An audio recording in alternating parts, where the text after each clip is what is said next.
Courts craving in India मे fracture. जी ਔਰ ਨਾਲ ਦੀ ਨਾਲ ਇਹ ਟੁਵਰਡਸ ਦਾ ਐਂਡ ਜਦੋਂ ਇਹ ਸਾਰੀ ਡਿਬੇਟ ਡਿਸਕਸ਼ਨ ਚੱਲ ਰਹੀ ਹੈ, ਪ੍ਰਤਾਪ ਭਾਨੂ ਮਹਿਤਾ ਕਹਿੰਦੇ ਨੇ ਕਿ I have nightmares about what the future could hold for India. Nightmare ਹੁੰਦਾ ਜਦੋਂ ਤੁਸੀਂ ਬੜਬੜਾ ਕੇ ਉੱਠਦੇ ਹੋ ਵੀ ਇਹ ਕੀ ਹੋ ਗਿਆ। ਜੀ ਔਰ ਇਸ ਸਾਰੀ ਕਨਵਰਸੇਸ਼ਨ 'ਚ ਕਈ ਚੀਜ਼ਾਂ ਤੁਹਾਡੇ ਲਈ ਜਿਹੜੀਆਂ ਨੇ ਉਹ ਸਿੱਖਣ ਵਾਲੀਆਂ ਵੀ ਹੁੰਦੀਆਂ ਨੇ। ਦੋ ਗੱਲਾਂ ਜਿਹੜੀਆਂ ਜਿਨ੍ਹਾਂ ਦਾ ਇਸ ਸਾਰੇ ਟੌਪਿਕ ਨਾਲ ਸਿੱਧਾ ਸੰਬੰਧ ਵੀ ਹੈ, ਉਹਨੇ ਕਹੀਆਂ। ਉਹਨੇ ਕਿਹਾ ਕਿ ਜੇ ਗਾਂਧੀ ਦਾ ਮਰਡਰ ਨਾ ਹੁੰਦਾ ਤੇ ਜੋ ਸਿਚੁਏਸ਼ਨ ਹੁਣ ਅਸੀਂ ਦੇਖ ਰਹੇ ਹਾਂ ਪਿਛਲੇ 2014 ਤੋਂ ਜਦੋਂ ਤੋਂ ਮੋਦੀ ਆਇਆ, ਅੱਛਾ, ਇਹ ਸਿਚੁਏਸ਼ਨ ਆਜ਼ਾਦੀ ਤੋਂ ਇੱਕਦਮ ਬਾਅਦ ਹੀ ਡਿਵੈਲਪ ਹੋ ਜਾਣੀ ਸੀ।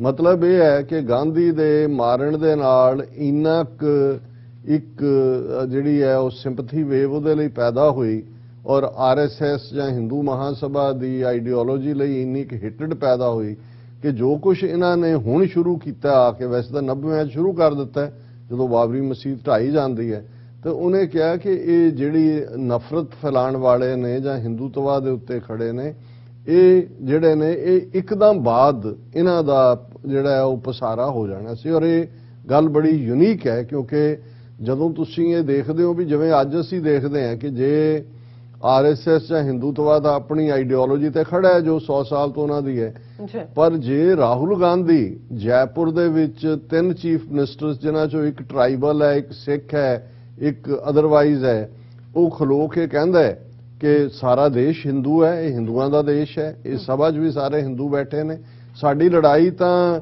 ਹਿੰਦੂ ਤਵੀਆਂ ਨਾਲ ਹੈ ਜਿਹੜੀ ਨੱਥੂਰਾਮ ਗੋਡਸੇ ਦੀ ਹੈ, ਅਸੀਂ ਤਾਂ ਗਾਂਧੀ ਵਰਗੇ ਚੰਗੇ ਹਿੰਦੂ ਹਾਂ। ਹੁਣ ਤੁਸੀਂ ਅੰਦਾਜ਼ਾ ਲਾਓ ਕਿ ਇਹ ਜਿਹੜੀ ਗੱਲ ਰਾਹੁਲ ਗਾਂਧੀ ਕਹਿ ਰਿਹਾ ਹੈ, ਜੇ ਅਸੀਂ ਕਨਸਟੀਟਿਊਐਂਟ ਅਸੈਂਬਲੀ ਦਾ ਵੇਰਵਾ ਦੇਖਦੇ ਹਾਂ, ਬਹੁਤ ਵਾਰ ਗੱਲ ਅਸੀਂ ਇੰਨੇ 'ਚ ਮੁਕਾ ਦਿੰਦੇ ਹਾਂ ਕਿ ਜੀ ਦੇਖੋ ਸਾਡੇ ਨਾਲ ਵਾਅਦੇ ਕੀਤੇ ਸੀ, ਇਕਰਾਰ ਕੀਤੇ ਸੀ, ਗਾਂਧੀ ਨੇ ਕੀਤਾ, ਨਹਿਰੂ ਨੇ ਕੀਤਾ ਕਿ ਅਸੀਂ ਨਾਰਥ ਦੇ ਵਿੱਚ ਸਿੱਖਾਂ ਨੂੰ ਇੱਕ ਸੂਬਾ ਦੇਵਾਂਗੇ ਤਾਂ ਕਿ ਉਹ ਵੀ ਜਿਹੜਾ ਆਜ਼ਾਦੀ ਦਾ ਨਿੱਘ ਮਾਣ ਸਕਣ। ਤੇ ਦੇਖੋ ਆਰਟੀਕਲ 25B ਦੇ ਥੱਲੇ ਸਾਨੂੰ ਹਿੰਦੂ ਬਣਾ ਦਿੱਤਾ ਸਿੱਖਾਂ ਬੋਧੀਆਂ ਜਾਨੀਆਂ ਨੂੰ। ਇਹ ਕਿਉਂਕਿ ਕਨਕਲੂਜਨ ਹੈ। ਹੁਣ ਇਸ ਦੇ ਬਿਹਾਈਂਡ ਕਿਵੇਂ ਕਨਸਟੀਟਿਊਐਂਟ ਅਸੈਂਬਲੀ ਦੀ ਫੰਕਸ਼ਨਿੰਗ ਸੀ, ਕਿਉਂਕਿ ਜਿਹੜੇ ਇਹਦੇ ਨਾਲ ਰੈਲੇਵੈਂਟ ਡਾਕੂਮੈਂਟ ਨੇ 1947 ਤੋਂ ਇੱਕਦਮ ਬਾਅਦ, ਕਿਉਂਕਿ ਕਨਸਟੀਟਿਊਐਂਟ ਅਸੈਂਬਲੀਜ਼ ਤਾਂ ਪਹਿਲਾਂ ਹੀ ਬਣ ਗਈਆਂ ਸੀ ਦੋਵੇਂ ਪਾਸੇ, ਪਰ 2-3 ਸਾਲ ਦੀ ਜਦੋਂ ਤੁਸੀਂ ਡਿਬੇਟ ਦੇਖਦੇ ਹੋ ਕਿ ਕਨਸਟੀਟਿਊਐਂਟ ਅਸੈਂਬਲੀ ਦੇ ਵਿੱਚ ਜਦੋਂ ਹੁਣ ਇਹ ਵੀ ਇੱਕ ਮਿਥ ਹੈ ਔਰ ਖਾਸ ਤੌਰ ਤੇ ਸਾਡੇ ਦਲਿਤ ਭਰਾ ਭੈਣਾਂ ਨਾਰਾਜ਼ ਹੋ ਜਾਂਦੇ ਨੇ ਜੇ ਅਸੀਂ ਇਸ ਹਕੀਕਤ ਨੂੰ ਕਹੀਏ, ਕਿਉਂਕਿ ਡਾਕਟਰ BR ਅੰਬੇਦਕਰ ਕੋਈ ਸ਼ੱਕ ਨਹੀਂ ਹੈ ਬਹੁਤ ਵੱਡੀ ਸ਼ਖਸੀਅਤ ਸਨ, ਬੜੀ ਰੌਸ਼ਨ ਦਿਮਾਗ। ਸਰ ਕਪੂਰ ਸਿੰਘ ਹੋਰਾਂ ਨੇ ਉਹਨਾਂ ਨੂੰ 20ਵੀਂ ਸਦੀ ਦਾ ਬਹੁਤ ਰੌਸ਼ਨ ਦਿਮਾਗ ਜਿਹੜਾ ਉਹ ਸਿਆਸਤਦਾਨ ਔਰ ਥਿੰਕਰ ਦੇ ਤੌਰ ਤੇ ਕਿਹਾ। ਔਰ ਜਦੋਂ ਇਹ ਐਕਸਕਲੂਸਿਵਲੀ ਕਲੇਮ ਕੀਤਾ ਜਾਂਦਾ ਜੀ ਸੰਵਿਧਾਨ ਉਹਨਾਂ ਨੇ ਲਿਖਿਆ, ਤੇ ਅਸੀਂ ਸਮਝਦੇ ਹਾਂ ਜਾਂ ਬਹੁਤ ਸਾਰੇ ਸਮਝਣ ਲੱਗ ਜਾਂਦੇ ਨੇ ਕਿ ਉਹਨਾਂ ਦੀ ਇਹਦੇ 'ਚ ਕੋਈ ਸ਼ੱਕ ਨਹੀਂ ਹੈ ਕਿ ਉਹਨਾਂ ਨੇ ਪ੍ਰੀਜ਼ਾਈਡ ਕੀਤਾ ਸੈਸ਼ਨ ਕਨਸਟੀਟਿਊਐਂਟ ਅਸੈਂਬਲੀ ਦੇ। ਲੇਕਿਨ ਕਨਸਟੀਟਿਊਐਂਟ ਅਸੈਂਬਲੀ ਦੇ ਵਿੱਚ ਜਿਹੜੇ ਕਿਹੜੀ ਮੱਦ ਮਨਜ਼ੂਰ ਹੋਣੀ ਹੈ, ਕਿਹੜੀ ਨਕਾਰੀ ਜਾਣੀ ਹੈ, ਰਿਜੈਕਟ ਹੋਣੀ ਹੈ, ਉਹ ਵੋਟਾਂ ਦੇ ਹਿਸਾਬ ਨਾਲ ਸੀ। ਔਰ ਉਹਨੂੰ ਡਾਕਟਰ ਰਜਿੰਦਰ ਪ੍ਰਸਾਦ ਹੈੱਡ ਕਰਦਾ ਸੀ ਉਹ ਸਾਰੇ ਪਾਰਟ ਨੂੰ, ਜਾਂ ਜਵਾਹਰ ਲਾਲ ਨਹਿਰੂ ਦੀ ਲਾਈਨ ਸੀ। ਸੋ ਹੁਣ ਜੇ ਸਿੱਖਾਂ ਦਾ ਸੈਪਰੇਟ ਇਲੈਕਟੋਰੇਟ ਚੱਲਿਆ ਆ ਰਿਹਾ ਸੀ ਕਿ ਉਹਨਾਂ ਦੀਆਂ ਅੱਡ ਵੋਟਾਂ ਨੇ, ਮੁਸਲਮਾਨਾਂ ਦਾ ਸੈਪਰੇਟ ਇਲੈਕਟੋਰੇਟ ਸੀ ਜਿਹਨੂੰ ਈਵਨ ਮੌਲਾਨਾ ਅਬੁਲ ਕਲਾਮ ਆਜ਼ਾਦ, ਕਿਉਂਕਿ ਮਾਈਨੋਰਟੀਜ਼ ਦੇ ਰਾਈਟ ਹੀ ਤਾਂ ਸੇਫਗਾਰਡ ਰਹਿ ਸਕਦੇ ਸੀ, ਆਪਣੇ ਨੰਬਰ ਦੇ ਨਾਲ ਤੁਸੀਂ ਤਾਂ ਹੀ ਨੁਮਾਇੰਦੇ ਭੇਜ ਸਕਦੇ ਸੀ। ਲੇਕਿਨ ਉਸੇ ਹੀ ਵੋਟਿੰਗ ਪੈਟਰਨ ਦੇ ਨਾਲ ਕਨਸਟੀਟਿਊਐਂਟ ਅਸੈਂਬਲੀ ਦੇ ਵਿੱਚ ਉਸ ਨੂੰ ਰੱਦ ਕਰ ਦਿੱਤਾ ਗਿਆ। ਔਰ ਜੇ ਤੁਸੀਂ ਕਨਸਟੀਟਿਊਐਂਟ ਅਸੈਂਬਲੀ ਦੇ ਮੈਜੋਰਿਟੀ ਕਾਂਗਰਸ ਕਿਉਂਕਿ ਜ਼ਾਹਰ ਹੈ ਕਨਸਟੀਟਿਊਐਂਟ ਅਸੈਂਬਲੀ 'ਚ ਕਾਂਗਰਸ ਦੇ ਮੈਂਬਰਾਂ ਦੀ ਮੈਜੋਰਿਟੀ ਸੀ, ਉਦੋਂ ਭਾਰਤੀ ਜਨਸੰਘ ਵੀ ਅਜੇ ਤਾਂ ਹੋਂਦ 'ਚ ਨਹੀਂ ਸੀ ਆਇਆ, ਹੋਰ ਕੋਈ ਨੈਸ਼ਨਲ ਲੈਵਲ ਦੀ ਤਾਂ ਪਾਰਟੀ ਨਹੀਂ ਸੀ। ਕਾਂਗਰਸ ਕੋਲ ਕ੍ਰੈਡਿਟ ਵੀ ਸੀ ਕਿ ਜੀ ਉਹਨਾਂ ਨੇ ਦੇਸ਼ ਨੂੰ ਲਿਬਰੇਟ ਕਰਾਇਆ ਬ੍ਰਿਟਿਸ਼ਰਸ ਤੋਂ।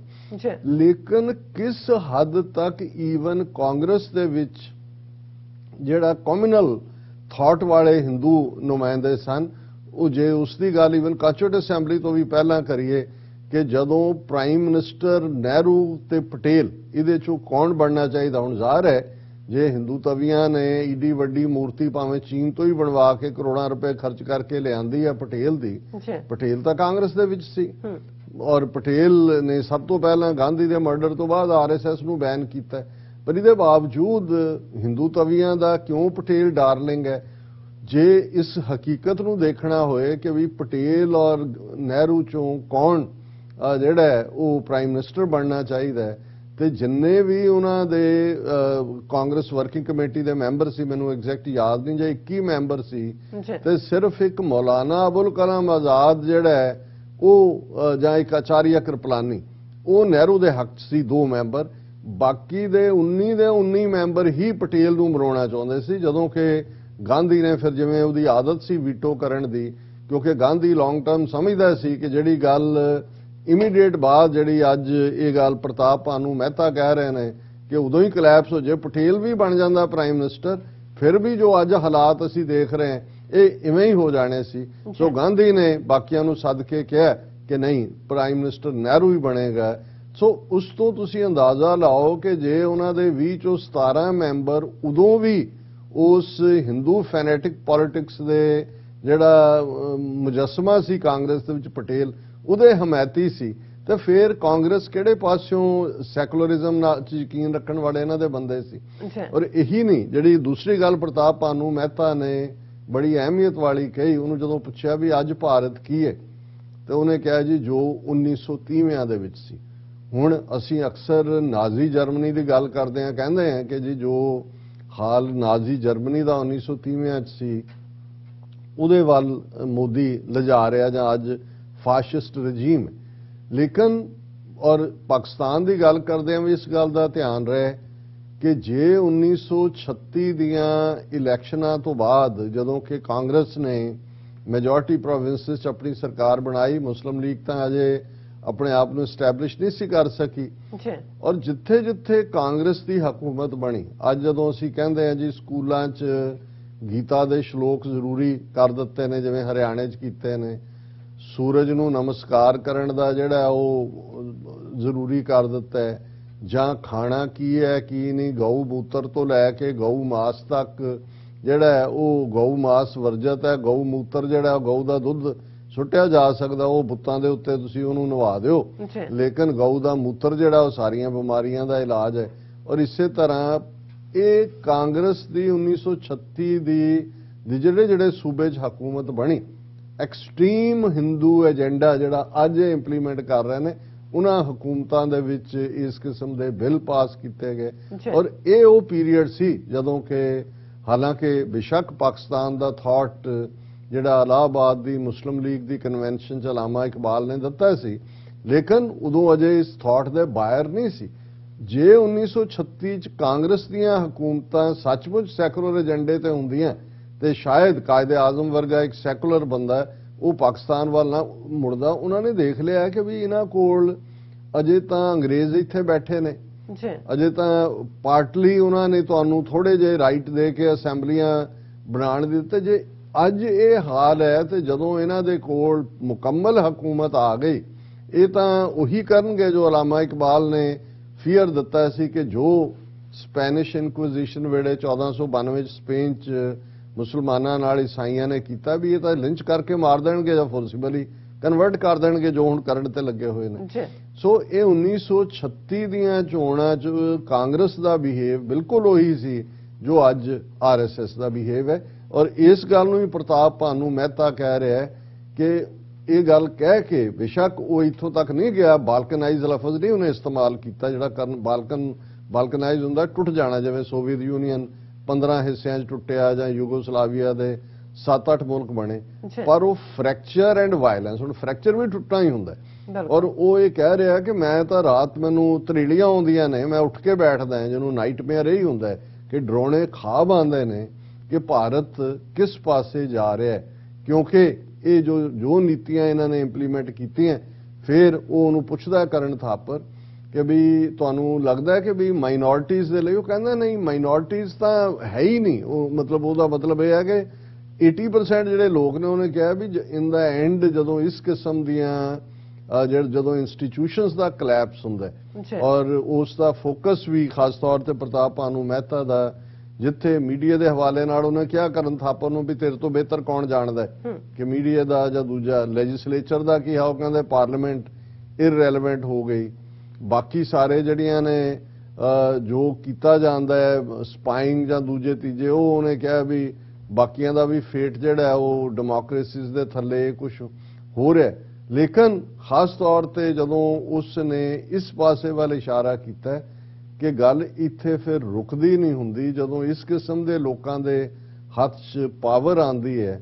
ਔਰ ਉਹ ਫਿਰ ਉਹਨੇ ਕਿਹਾ ਜੀ ਸੁਪਰੀਮ ਕੋਰਟ ਦੇ ਚੀਫ ਜਸਟਿਸ ਜਿਹਨੇ ਕੁਝ ਦਿਨ ਪਹਿਲਾਂ ਕਿਹਾ ਜੀ ਭਾਰਤ ਦੇ ਵਿੱਚ ਜਿਹੜਾ ਇਨਵੈਸਟੀਗੇਟਿਵ ਜਰਨਲਿਜ਼ਮ ਹੈ ਉਹਦਾ ਰਮਨ ਉਹਦਾ ਨਾਂ ਹੈ, ਰਮਨਾ ਜਿਹੜਾ ਚੀਫ ਜਸਟਿਸ ਹੈ ਕਿ ਜੀ ਉਹਦਾ ਆਲਮੋਸਟ ਭੋਗ ਪੈ ਗਿਆ। ਉਹਨੇ ਸੈਟਰ ਕੀਤਾ, ਉਹਨੇ ਕਿਹਾ ਜੀ ਭੋਗ ਤਾਂ ਜੋ ਪਿਆ ਸਭ ਤੋਂ ਵੱਡਾ ਮਾੜਾ ਰੋਲ ਤਾਂ ਸੁਪਰੀਮ ਕੋਰਟ ਦਾ।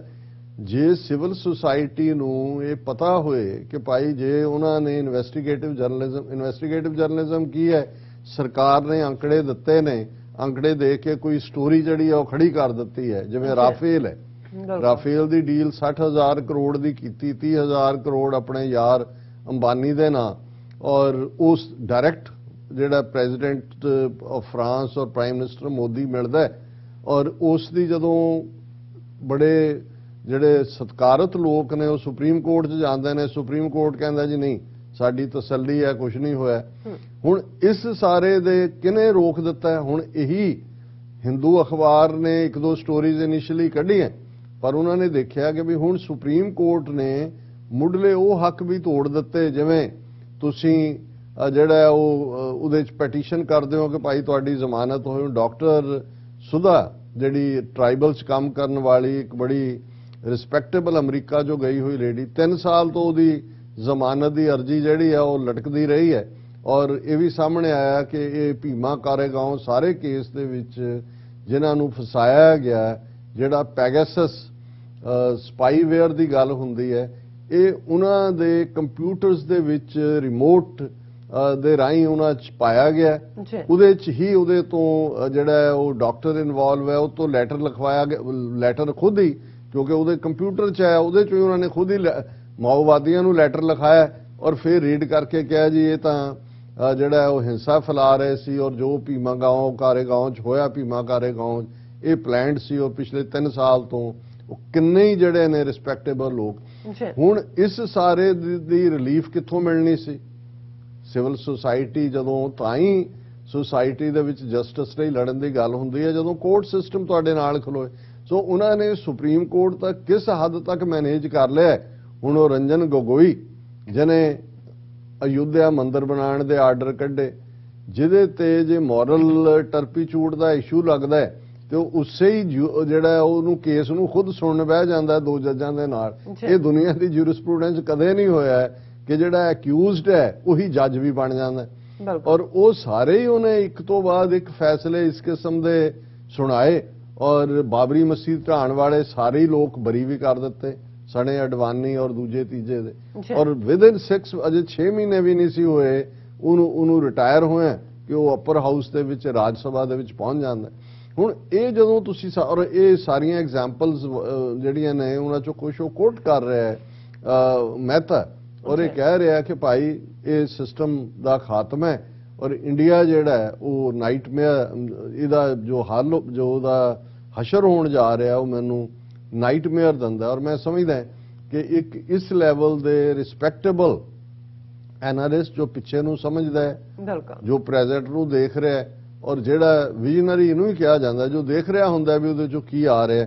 ਹੁਣ ਇੱਕ ਪਾਸੇ ਤਾਂ ਪ੍ਰਤਾਪ ਭਾਨੂ ਮਹਿਤਾ ਇਹ ਕਹਿੰਦੇ ਨੇ, ਔਰ ਹੁਣ ਤੁਸੀਂ ਜਿਹੜੇ ਮੋਦੀ ਔਰ ਅਮਿਤ ਸ਼ਾਹ ਉਹਨਾਂ ਦੀ ਇਹ ਕਹਾਣੀ, ਮੋਦੀ ਦਾ ਤਾਂ ਉਹ ਲੱਗਾ ਝੂਠ ਬੋਲਣ, ਲੇਕਿਨ ਅਮਿਤ ਸ਼ਾਹ ਕੱਲ ਐਡਰੈਸ ਕਰ ਰਿਹਾ 94th annual conference federation of Indian chambers of commerce and industry, ਔਰ ਉਹਦੇ 'ਚ ਕਹਿ ਰਿਹਾ ਨੋ ਕਰਪਸ਼ਨ ਇਨ ਦਾ ਪਾਸਟ 7 years। ਅਮਿਤ ਸ਼ਾਹ ਉਹ ਕਹਿੰਦਾ ਪਿਛਲੇ 7 ਸਾਲਾਂ 'ਚ ਕੋਈ ਕਰਪਸ਼ਨ ਨਾਂ ਦੀ ਚੀਜ਼ ਨਹੀਂ। ਉਹ ਕਹਿੰਦਾ ਦੇਖੋ ਪਿਛਲੀਆਂ ਸਰਕਾਰਾਂ ਜਿਹੜੇ ਮਸਲੇ ਨਹੀਂ ਸੀ ਹੱਲ ਕਰ ਸਕੀਆਂ, ਅਸੀਂ ਦੇਖੋ ਕਿੰਨੇ ਪੀਸਫੁਲੀ ਕਰਤੇ।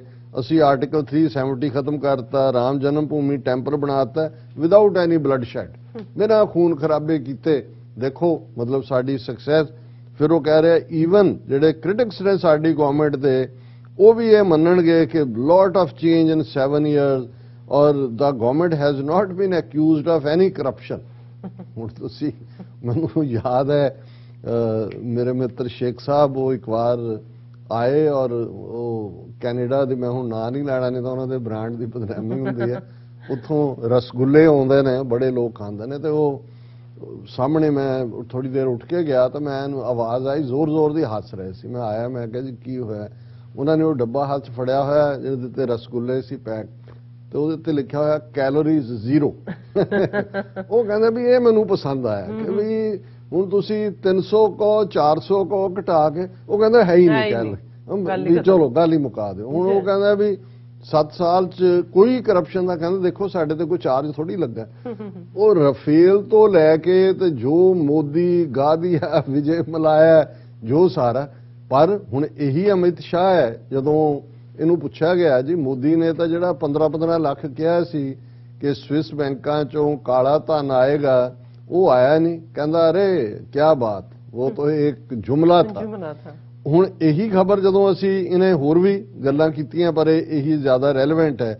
ਦੂਸਰੀ ਖਬਰ ਅਸੀਂ ਦੇਖਦੇ ਹਾਂ ਪਾਰਲੀਮੈਂਟ 'ਚ ਹਕੂਮਤ ਕਹਿ ਰਹੀ ਹੈ no official estimation of black money in foreign accounts in last 5 years. Government in parliament. There is no official estimation how much worth of black money is lying in foreign accounts over the last 5 years. ਪਿਛਲੇ ਤਾਂ ਕੀ ਲਿਆਣੇ ਸੀ ਜਾਂ ਕੀ ਹੈ ਵੀ ਕਿੰਨੀ black money ਉੱਥੇ ਪਈ ਹੈ ਔਰ ਇਹ ਨਹੀਂ ਹੈ ਜੇ ਅੱਜ ਅਸੀਂ ਦੇਖਦੇ ਹਾਂ ਕਿ ਵੀ ਅਮਰਿੰਦਰ ਔਰ ਕੈਪਟਨ ਅਮਰਿੰਦਰ ਔਰ ਉਸ ਨਸਲ ਦੇ ਕਿੰਨੇ ਲੋਕ ਜਿਹੜੇ ਨੇ ਉਹ ਬਿਲਕੁਲ ਪੈਟ ਡੌਗ ਬਣੇ ਨੇ ਬੀਜੇਪੀ ਦੇ ਕਿਉਂਕਿ ਇੱਕ ਵਾਰੀ ਆਇਆ ਸੀ ਕਿ ਲਿਸਟ ਦੇ ਵਿੱਚ ਜਿਨ੍ਹਾਂ ਦਾ ਬਲੈਕ ਅਕਾਊਂਟ ਮਨੀ ਹੈ ਸਵਿਸ ਅਕਾਊਂਟਾਂ 'ਚ ਅਮਰਿੰਦਰ ਦਾ ਨਾਂ ਸੀ ਇਹਦੀ ਘਰ ਵਾਲੀ ਪਨੀਤ ਕੌਰ ਦਾ ਨਾਂ ਸੀ ਇਹਦੇ ਮੁੰਡੇ ਰਣਿੰਦਰ ਕੀ ਨਾਂ ਹੈ ਉਹਦਾ ਨਾਂ ਸੀ। ਉਸ ਤੋਂ ਬਾਅਦ ਅਸੀਂ ਟੋਟਲ ਚੇਂਜ ਦੇ ਸੋ ਇਸ ਕਿਸਮ ਦਾ ਇਹਨਾਂ ਨੇ ਬਹੁਤ ਸਾਰਿਆਂ ਦੀ ਧੌਣ ਜਿਹੜੀ ਉਹ ਫੜੀ ਹੋਈ ਹੈ ਉਸ ਸਾਰੇ ਦੇ ਨਾਲ ਵੀ ਲੇਕਿਨ ਸਰਕਾਰ ਪਾਰਲੀਮੈਂਟ 'ਚ ਕਹਿ ਰਹੀ ਹੈ ਕਿ ਕੋਈ 5 ਸਾਲ ਤੋਂ ਸਾਡੇ ਕੋਲ ਕੋਈ ਨਹੀਂ ਹੈ ਕਿ ਕੀ ਆਇਆ ਤੇ ਜੋ ਵਾਪਸ ਲਿਆਣਾ ਸੀ ਉਹ ਤਾਂ ਇੱਕ ਜੁਮਲਾ ਸੀ ਔਰ ਨੋ ਕਰਪਸ਼ਨ ਇਨ ਪਾਸਟ 7 years। ਹੁਣ ਇਸ ਸਾਰੇ ਦੇ ਚੱਲਦਿਆਂ ਹੀ ਜਦੋਂ ਪ੍ਰਤਾਪ ਭਾਨੂ ਮਹਿਤਾ ਕਹਿੰਦੇ ਕਿ ਭਾਈ ਇਹ ਇੰਡੀਆ ਦਾ ਕੀ ਫਿਊਚਰ ਹੋਏਗਾ ਮੈਨੂੰ ਨਾਈਟਮੇਅਰ ਹੁੰਦਾ ਹੈ ਔਰ ਇਹ ਜਿਹੜੇ ਨੇ ਮੈਂ ਅਲਟੀਮੇਟਲੀ ਇਹ ਦੇਖ ਰਿਹਾ ਕਿ ਇੰਡੀਆ ਫ੍ਰੈਕਚਰ ਹੋਣ ਵਾਲਾ ਔਰ ਵਾਇਲੈਂਸ ਵਾਲਾ। ਉਹਨੂੰ ਜਦੋਂ ਪੁੱਛਿਆ ਜਾਂਦਾ ਕਿ ਵਾਇਲੈਂਸ ਤੋਂ ਕੀ ਮਤਲਬ ਹੈ ਮਾਈਨੋਰਟੀਜ਼ ਦੇ ਅਗੇਂਸਟ ਕਹਿੰਦੇ ਨਹੀਂ ਇਹ ਸੁਸਾਇਟੀ ਜਦੋਂ ਇਸ ਲੈਵਲ ਦੇ ਉੱਤੇ ਕਰੰਬਲ ਹੁੰਦੀ ਹੈ ਸਾਰੀਆਂ ਇੰਸਟੀਟਿਊਸ਼ਨਸ ਫਾਲ ਹੁੰਦੀਆਂ ਫਿਰ ਲॉलेसनेस ਹੁੰਦੀ ਹੈ ਫਿਰ ਵਾਇਲੈਂਸ ਹੁੰਦੀ ਹੈ ਔਰ ਇਸ ਸਾਰੇ ਚੋਂ ਅਲਟੀਮੇਟਲੀ ਜੇ ਅਸੀਂ ਇੱਕ ਸਟੈਪ ਜਾਂ ਜਿਹੜੀ ਗੱਲ ਸ਼ਾਇਦ ਮਿਸਟਰ ਮਹਿਤਾ ਕਹਿਣ ਤੋਂ ਜੱਕਦੇ ਰਹੇ ਕਿ ਹਸ਼ਰ ਇਹੀ ਜੇ ਤੁਸੀਂ ਸਾਰੇ ਸਿੰਪਟਮਸ ਦੇਖੋ ਜਿਹੜੇ ਐਮਪਾਇਰ ਟੁੱਟੇ ਨੇ ਅਲਟੀਮੇਟਲੀ ਜਿਨ੍ਹਾਂ ਚੋਂ ਆਮ ਲੋਕ ਆਜ਼ਾਦ ਹੋਏ ਉਹ ਇਹਨਾਂ ਸਿੰਪਟਮਸ ਦਾ ਹੀ ਸ਼ਿਕਾਰ ਹੋਏ। ਕਰਪਸ਼ਨ ਉਹਦਾ ਇੱਕ ਪਾਰਟ ਹੁੰਦਾ ਹੈ ਪਰ ਉਹਦੇ ਨਾਲ ਨਾਲ ਜਿਹੜੀ ਪੋਲਰਾਈਜੇਸ਼ਨ ਹੈ ਜਦੋਂ ਸੋਸਾਇਟੀ 'ਚ ਹੁੰਦੀ ਹੈ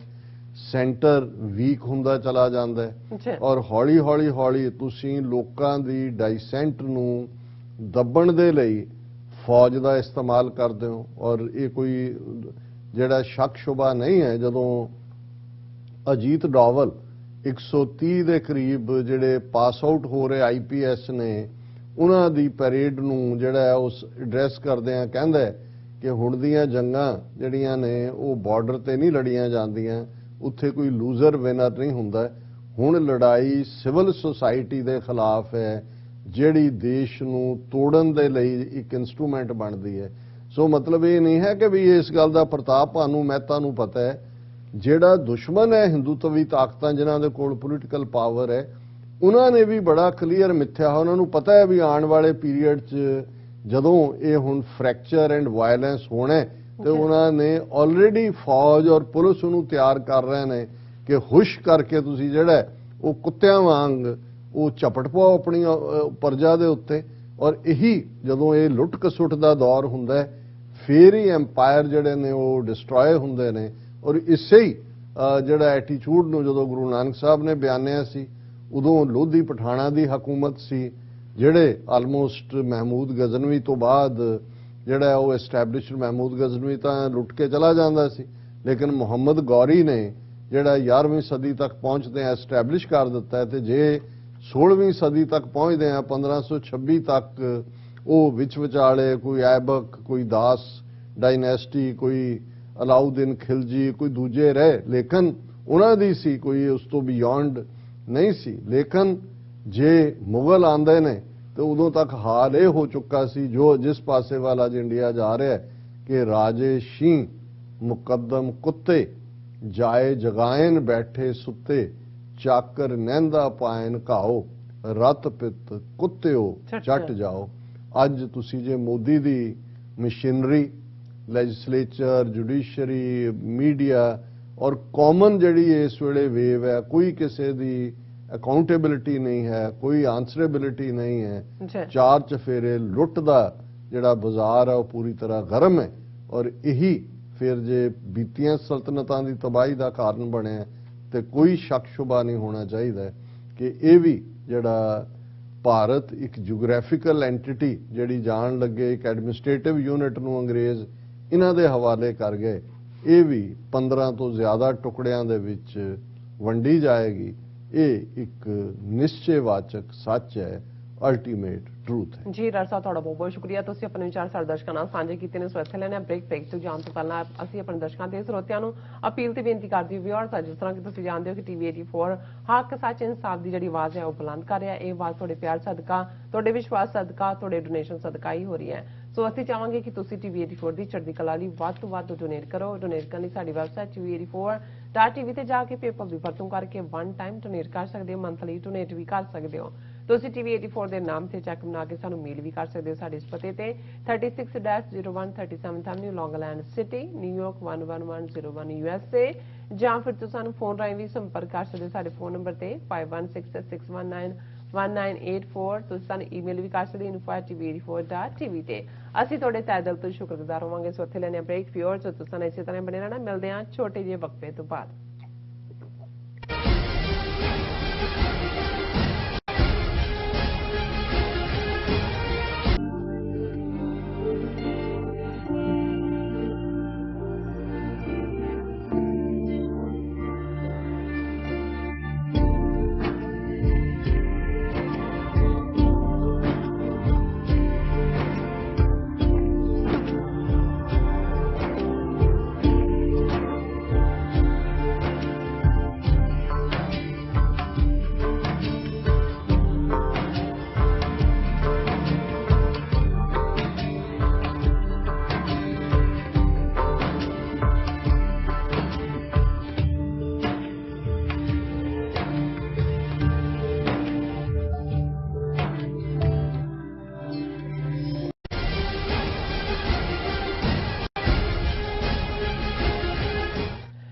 welcome back to programme. So viewers, programme ਹੋਰ ਅੱਗੇ ਵਧਾਉਂਦੇ ਅੱਜ ਦੇ ਦੂਸਰੇ ਅਹਿਮ ਇਸ਼ੂ ਦੇ ਨਾਲ। ਉਸ ਦੇ ਵਿੱਚ ਆਪਾਂ ਗੱਲਬਾਤ ਕਰਨ ਜਾ ਰਹੇ ਹਾਂ ਕਿ ਇੱਕ ਪਾਸੇ ਮੋਦੀ ਸਰਕਾਰ ਵੱਲੋਂ ਸਰਕਾਰੀ ਪੈਸੇ ਨਾਲ ਵੱਡੇ ਵੱਡੇ ਮੰਦਰ ਬਣਾਏ ਜਾ ਰਹੇ ਨੇ, ਪਰ ਦੂਸਰੇ ਪਾਸੇ ਇਤਿਹਾਸਕ ਇਮਾਰਤਾਂ ਜਿਨ੍ਹਾਂ ਦਾ ਸੰਬੰਧ ਮੁਗਲਿਆ ਦੌਰ ਨਾਲ ਹੈ ਉਹਨਾਂ ਨੂੰ ਪੂਰੀ ਤਰ੍ਹਾਂ ਅਣਗੌਲਿਆ ਕੀਤਾ ਜਾ ਰਿਹਾ ਹੈ।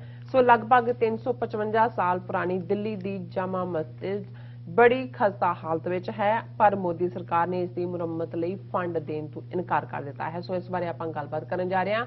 ਸੋ ਅਸੀਂ ਚਾਹਾਂਗੇ ਕਿ ਤੁਸੀਂ ਨਾਲ ਇਸੇ ਤਰ੍ਹਾਂ ਬਣੇ ਰਹਿਣਾ। ਦੇਖਣ ਸੁਣਨੇ ਲਿਖਣ ਲਈ ਤੁਹਾਡਾ ਸਭ ਦਾ ਬਹੁਤ ਬਹੁਤ ਸ਼ੁਕਰੀਆ।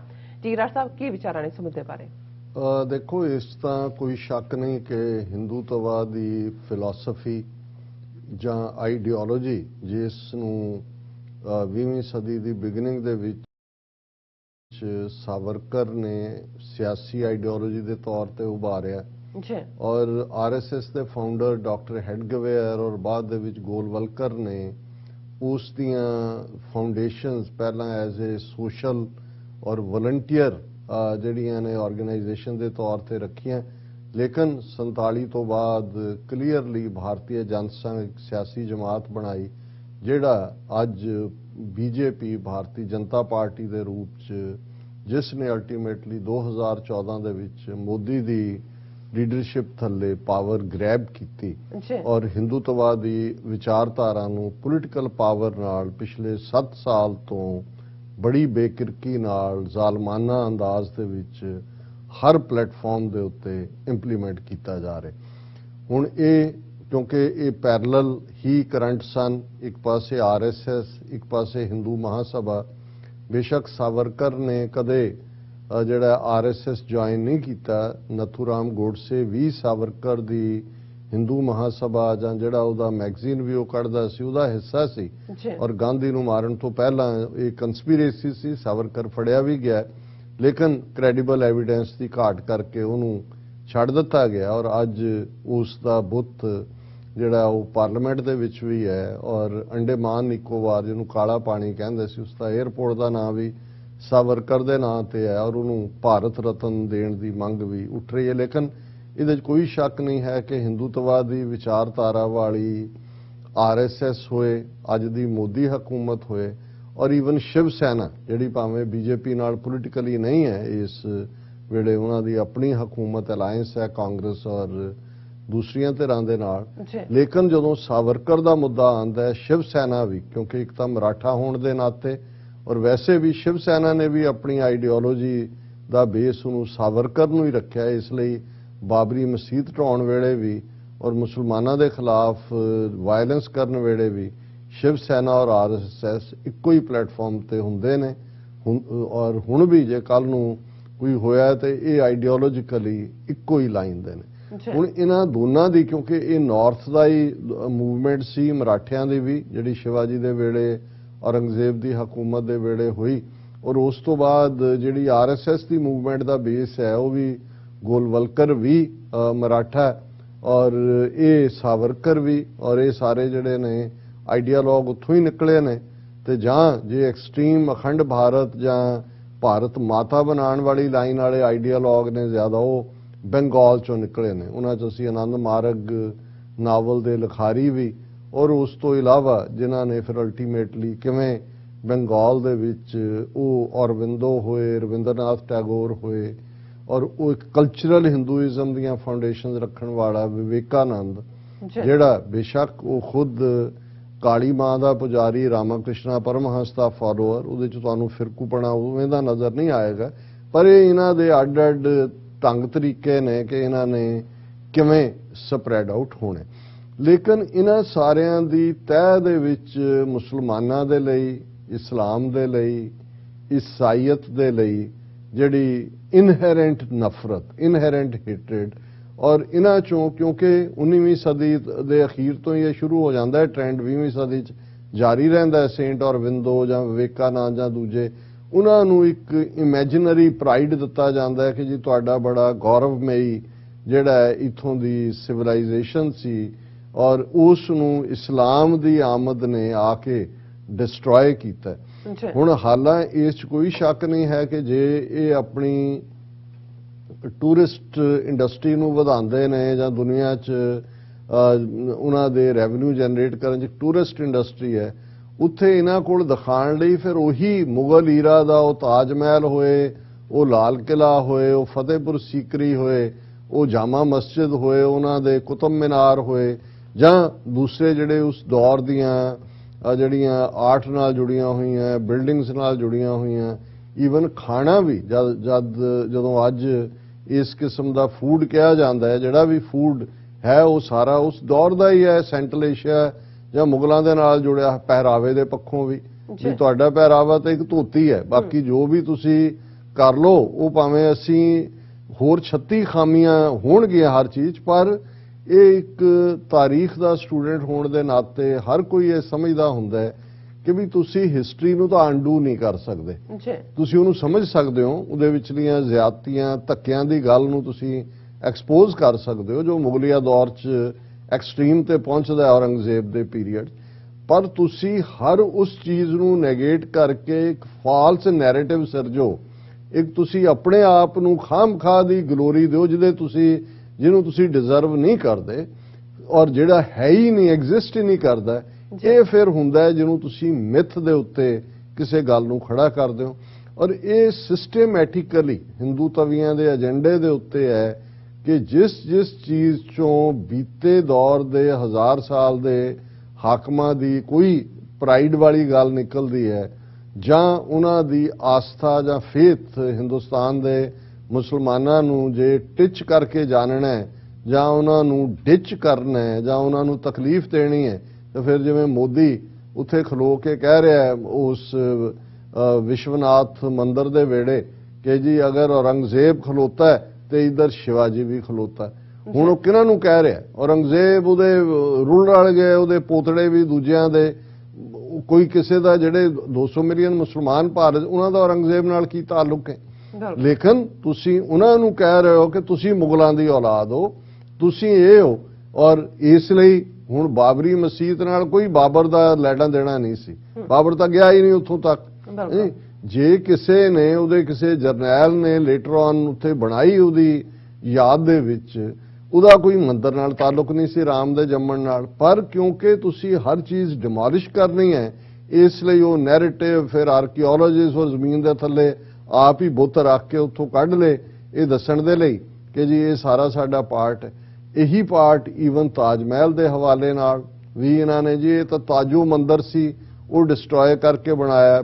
ਪਿਛਲੇ ਦਿਨਾਂ 'ਚ ਦਿੱਲੀ ਦੇ ਕੋਰਟ ਦੇ ਵਿੱਚ ਇਹ ਜਿਹੜਾ ਕੁਤਬ ਮੀਨਾਰ ਹੈ, 37 ਮੰਦਰ ਤੋੜ ਕੇ ਉਹਦੇ ਬੁੱਤ ਬਣਾ ਕੇ ਔਰ ਉਹਨਾਂ ਨੂੰ ਐਸਟੈਬਲਿਸ਼ ਕੀਤਾ ਗਿਆ। ਹੁਣ ਇਹਨਾਂ ਨੂੰ ਕੋਈ ਪੁੱਛੇ, ਤੁਸੀਂ ਦੁਨੀਆ ਦੇ, ਇਹਨਾਂ ਨੂੰ ਕਹੋ ਜੀ ਛੱਡ ਦਿਓ ਇੰਡੀਆ ਦੇ ਆਰਕੀਓਲੋਜਿਸਟ, ਤੁਸੀਂ ਜਿਨ੍ਹਾਂ ਨੂੰ ਪ੍ਰਾਚੀਨ ਮੰਦਰ ਕਹਿ ਕੇ ਭਾਰਤ ਦੇ ਵਿੱਚ 1000 ਸਾਲ ਪੁਰਾਣੇ, 2000 ਸਾਲ ਪੁਰਾਣੇ, 2-2500 ਸਾਲ ਪੁਰਾਣੇ, ਜਿਨ੍ਹਾਂ ਨੂੰ ਤੁਸੀਂ ਸ਼ੋਕੇਸ ਕਰਦੇ ਹੋ, ਉਹਨਾਂ ਨੂੰ ਸੱਦ ਲਓ, ਬਾਹਰਲੇ ਐਕਸਪਰਟਸ ਨੂੰ। ਉਹਨਾਂ ਚੋਂ 90% ਜਿਹਨੂੰ ਇਹ ਪ੍ਰਾਚੀਨ ਮੰਦਰ ਕਹਿੰਦੇ ਨੇ, ਉਹ ਬੁੱਧ ਧਰਮ ਦੇ ਨਾਲ ਸੰਬੰਧਿਤ ਉਹਨਾਂ ਦੇ ਸਤੂਪੇ, ਉਹਨਾਂ ਦੇ ਮੱਠ, ਉਹਨਾਂ ਦੇ ਟੈਂਪਲ ਸੀ। ਔਰ ਜਦੋਂ ਇਹਨਾਂ ਨੇ ਸ਼ਾਸਤਰ ਔਰ ਸ਼ਸਤਰ ਦੋਨਾਂ ਦੇ ਨਾਲ ਬੁੱਧ ਧਰਮ ਦਾ ਸਫਾਇਆ ਕੀਤਾ, ਭਾਰਤ ਚੋਂ ਉਹਦੀਆਂ ਮੂਰਤੀਆਂ ਚੁੱਕ ਕੇ ਬਾਹਰ ਸੁੱਟੀਆਂ, ਦੂਜਾ ਔਰ ਉੱਥੇ ਸ਼ਿਵਲਿੰਗ ਰੱਖ ਦਿੱਤੇ। ਔਰ ਅੱਜ ਵੀ ਬਹੁਤ ਸਾਰਿਆਂ ਦੇ ਉੱਤੇ ਉਹ ਬੁੱਧਿਸਟ ਪਾਲੀ ਡਾਇਲੈਕਟ ਲਿਖਿਆ ਹੋਇਆ, ਬਾਹਰ ਵਾਲੀਆਂ ਕੰਧਾਂ ਔਰ ਦੂਜਿਆਂ 'ਚ ਹੋਏਗਾ ਅੰਦਰ ਸ਼ਿਵਲਿੰਗ ਰੱਖਿਆ ਹੋਇਆ। ਫਿਰ ਜੇ ਇਹੀ ਕ੍ਰਾਈਟੇਰੀਆ ਰੱਖਣਾ ਹੈ ਕਿ ਜੀ ਪਹਿਲਾਂ ਕੀ ਸੀ, ਔਰ ਅਕਸਰ ਜਦੋਂ ਇਹ ਇੱਕ ਡਿਬੇਟ ਇਹ ਵੀ ਹੁੰਦੀ ਹੈ ਸਿੱਖਾਂ ਨਾਲ ਕਰਨ ਲਈ, ਜੀ ਸਿੱਖ ਤਾਂ ਜਿਹੜੇ ਨੇ ਹਿੰਦੂਆਂ 'ਚੋਂ ਨਿਕਲੇ ਨੇ, ਉਹ ਕਹਿਣਗੇ ਅੱਛਾ। ਇੱਕ ਵਾਰ ਇੱਕ ਥਾਂ ਤੇ ਇਹ ਡਿਬੇਟ ਹੁੰਦੇ, ਮੈਂ ਕਿਹਾ ਜੀ ਕਿਵੇਂ? ਕਹਿੰਦੇ ਜੀ 500 ਸਾਲ ਪਹਿਲਾਂ ਤਾਂ ਹਿੰਦੂ ਹੀ ਸੀ। ਮੈਂ ਕਿਹਾ ਹਿੰਦੂਆਂ ਤੋਂ ਪਹਿਲਾਂ ਕੌਣ ਸੀ? ਫੇਰ ਕੌਣ ਸੀ? ਉਹ 3-4 ਵਾਰੀ ਕਰਕੇ ਮੈਂ ਕਿਹਾ ਸਭ ਤੋਂ ਪਹਿਲਾਂ ਤਾਂ ਬਾਂਦਰ ਸੀ। ਸੋ ਮੈਂ ਕਿਹਾ ਵੀ ਹੁਣ ਜਾਂ ਤਾਂ ਮੰਨੋ ਵੀ ਤੁਸੀਂ ਬਾਂਦਰਾਂ 'ਚੋਂ ਆਏ ਹੋ। ਬਿਲਕੁਲ। ਸੋ ਮਤਲਬ ਇਹ ਹੈ ਵੀ ਇਸ ਕਿਸਮ ਦੀਆਂ ਫਜ਼ੂਲ ਜਿਹੜੀਆਂ ਗੱਲਾਂ ਨੇ, ਕਿਉਂਕਿ ਅਲਟੀਮੇਟਲੀ ਇਹ ਬੁੱਤ ਤੋੜਨ ਦਾ ਕੰਮ ਵੀ ਜਿਹੜਾ ਇਹ ਇਹਨਾਂ ਨੇ ਹੀ ਸ਼ੁਰੂ ਕੀਤਾ ਸੀ। ਔਰ ਇਹ ਜੇ ਤੁਸੀਂ ਹਿਸਟਰੀ ਨੂੰ ਬਰੀਕੀ ਨਾਲ ਦੇਖੋ, ਮੁਹੰਮਦ ਬਿਨ ਕਾਸਮ ਨੂੰ ਸਿੰਧ ਦੇ ਵਿੱਚ ਸੱਦਣ ਵਾਲੇ ਕੌਣ ਸੀ?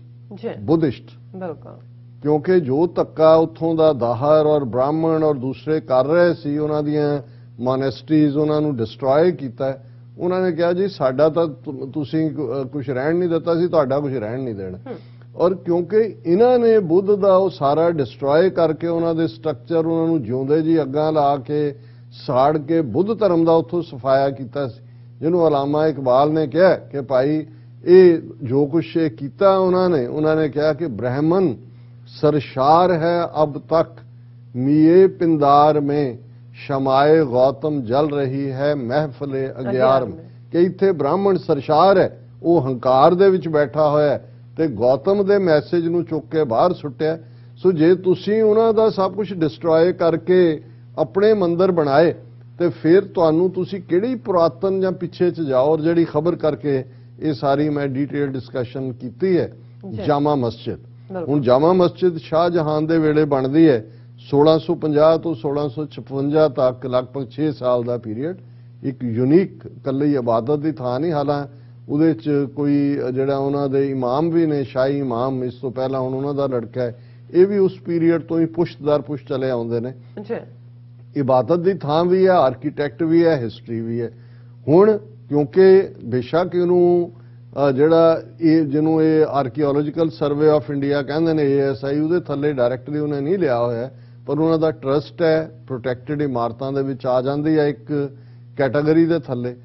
ਹੁਣ ਉਹ ਕਰੰਬਲ ਹੋ ਰਹੀ ਹੈ ਉਸ ਦਾ ਪਾਰਟ। ਔਰ ਜਦੋਂ ਪਾਰਲੀਮੈਂਟ ਦੇ ਵਿੱਚ ਇਹ ਸਵਾਲ ਪੁੱਛਿਆ ਗਿਆ ਕੰਸਰਨਡ ਮਿਨਿਸਟਰ ਨੂੰ ਕਿ ਜੀ ਉਸ ਦੀ ਇੱਕ ਹਿਸਟੋਰੀਕਲ ਮੋਨੂਮੈਂਟ ਹੈ ਔਰ ਇਬਾਦਤਗਾਹ ਵੀ ਹੈ, ਵੀ ਉਸ ਨੂੰ ਤੁਸੀਂ ਜਿਹੜਾ ਉਸ ਨੂੰ ਪ੍ਰੀਜ਼ਰਵ ਕਰਨ ਦੇ ਲਈ ਜਾਂ ਜਿਹੜਾ ਉਹਦਾ ਹੋ ਰਿਹਾ ਉਹਨੂੰ ਰਿਪੇਅਰ, ਉਹ ਕਹਿੰਦਾ ਜੀ ਸਾਡੇ ਕੋਲ ਪੈਸੇ ਨਹੀਂ ਹੈਗੇ। ਔਰ ਖਬਰ ਜਿਹੜੀ ਹੈ ਮੇਨ ਇੰਡੀਆ ਟੂਮਾਰੋ ਦੀ ਹੈ ਕਿ Delhi Jama Masjid crumbles, Modi government refuses to repair the monument. ਉਹਨੇ ਕਿਹਾ ਜੀ ਸਾਡੇ ਕੋਲ ਇਹ ਜਿਹੜਾ ਕੋਈ ਪੈਸੇ ਨਹੀਂ ਹੈ, ਔਰ ਇਹ ਕਿਉਂਕਿ ASI ਦੇ ਕੋਲ ਹੀ ਐਕਸਪਰਟੀਜ਼ ਔਰ ਟੈਕਨੋਲੋਜੀ ਹੈ ਕਿ ਉਹਨੂੰ ਰਿਪੇਅਰ ਕਰ ਸਕਦੀ ਹੈ। ਔਰ ਇਸ ਦੇ ਉੱਤੇ ਮਿਨਿਸਟਰ ਨੇ ਕਿਹਾ ਜੀ ਸਾਡੇ ਕੋਲ ਪੈਸੇ ਨਹੀਂ ਨੇ। ਔਰ ਫਿਰ ਆਰਗੂਮੈਂਟ ਹੋਇਆ ਜੀ ਤੁਸੀਂ ਜਗਨਨਾਥਪੁਰੀ ਟੈਂਪਲ, ਹੋਰ ਹਿੰਦੂ ਤੇ ਜੈਨ ਟੈਂਪਲ ਮਹਾਰਾਸ਼ਟਰ ਦੇ ਵਿੱਚ ਜਿਹੜੇ ASI ਦੇ ਥੱਲੇ ਡਾਇਰੈਕਟ ਨਹੀਂ ਨੇ, ਉਹਨਾਂ ਨੂੰ ਐਜ਼ ਏ ਸਪੈਸ਼ਲ ਕੇਸ ਜਿਹੜਾ ਉਹ ਪ੍ਰੀਜ਼ਰਵ ਕਰ ਰਹੇ ਹੋ, ਉਹਨੂੰ ਰਿਪੇਅਰ ਕਰ ਰਹੇ ਹੋ। ਕਹਿੰਦੇ ਨਹੀਂ ਨਹੀਂ ਇਹਨੂੰ ਨਹੀਂ। ਸੋ ਮਤਲਬ ਇਹ ਹੈ ਕਿ ਕੁਛ ਨੂੰ ਇਹਨਾਂ ਨੇ ਆਪ ਢਾਣਾ ਹੈ, ਜਿਵੇਂ ਉਹਨਾਂ ਨੇ ਬਾਬਰੀ ਮਸਜਿਦ ਨੂੰ ਢਾਇਆ, ਹੁਣ ਉਹ ਬਨਾਰਸ ਦੀ ਮਸਜਿਦ ਦੇ ਜਿਹੜਾ ਇਹ ਸਾਰਾ ਪੈਰੀਫਰੀ ਇੰਨੀ ਕੁ ਬਣਾ ਦਿੱਤੀ ਹੈ ਇਹਨਾਂ ਨੇ ਉਹ ਸਾਰੇ ਦੀ ਕਿ ਮਸਜਿਦ ਜਿਹੜੀ ਸ਼ਾਹੀ ਈਦਗਾਹ ਹੈ ਉਹ ਵੈਸੇ ਹੀ ਪਿੱਛੇ ਲੁਕ ਗਈ। ਔਰ ਮਥੁਰਾ ਦੇ ਮਾਮਲੇ 'ਚ ਆਲਰੇਡੀ ਇਹਨਾਂ ਨੇ ਕਿਹਾ ਹੋਇਆ ਕਿ ਜੀ ਅਸੀਂ ਉੱਥੇ ਜਿਹੜੀ ਹੈ ਕ੍ਰਿਸ਼ਨ ਦੀ ਮੂਰਤੀ ਰੱਖਣੀ ਹੈ।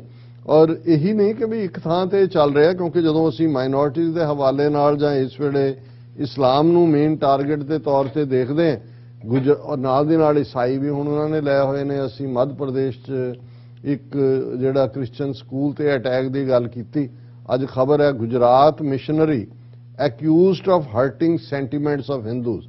A complaint filed against missionaries of charity says that girls are being forced to read Christian religious texts and served non-veg food.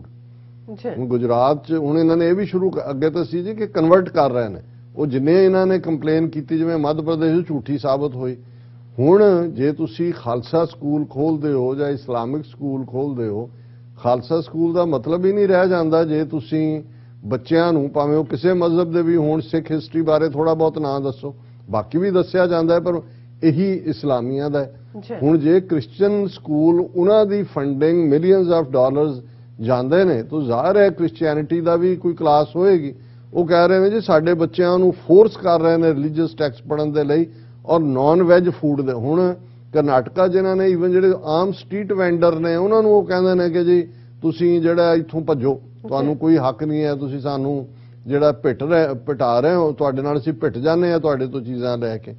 ਔਰ ਕੱਲਾ ਇਹ ਨਹੀਂ ਹੈ, ਜਦੋਂ ਅਸੀਂ ਜੁਡੀਸ਼ਰੀ ਦੀ ਗੱਲ ਕੀਤੀ ਕਿ ਕਿਸ ਲੈਵਲ ਤੱਕ ਇਹ ਜਾ ਰਹੇ ਨੇ, ਔਰ ਜਦੋਂ ਟਰੰਪ ਦਿੱਲੀ ਦੇ ਵਿੱਚ ਸੀ ਕਿਵੇਂ ਮੁਸਲਮਾਨਾਂ ਦੇ ਖਿਲਾਫ ਵਾਇਲੈਂਸ ਕੀਤੀ ਗਈ ਔਰ ਉਹ ਸ਼ਾਹੀਨ ਬਾਗ ਐਜੀਟੇਸ਼ਨ ਤੋਂ ਬਾਅਦ ਸਬਕ ਸਿਖਾਉਣ ਲਈ ਸੀ।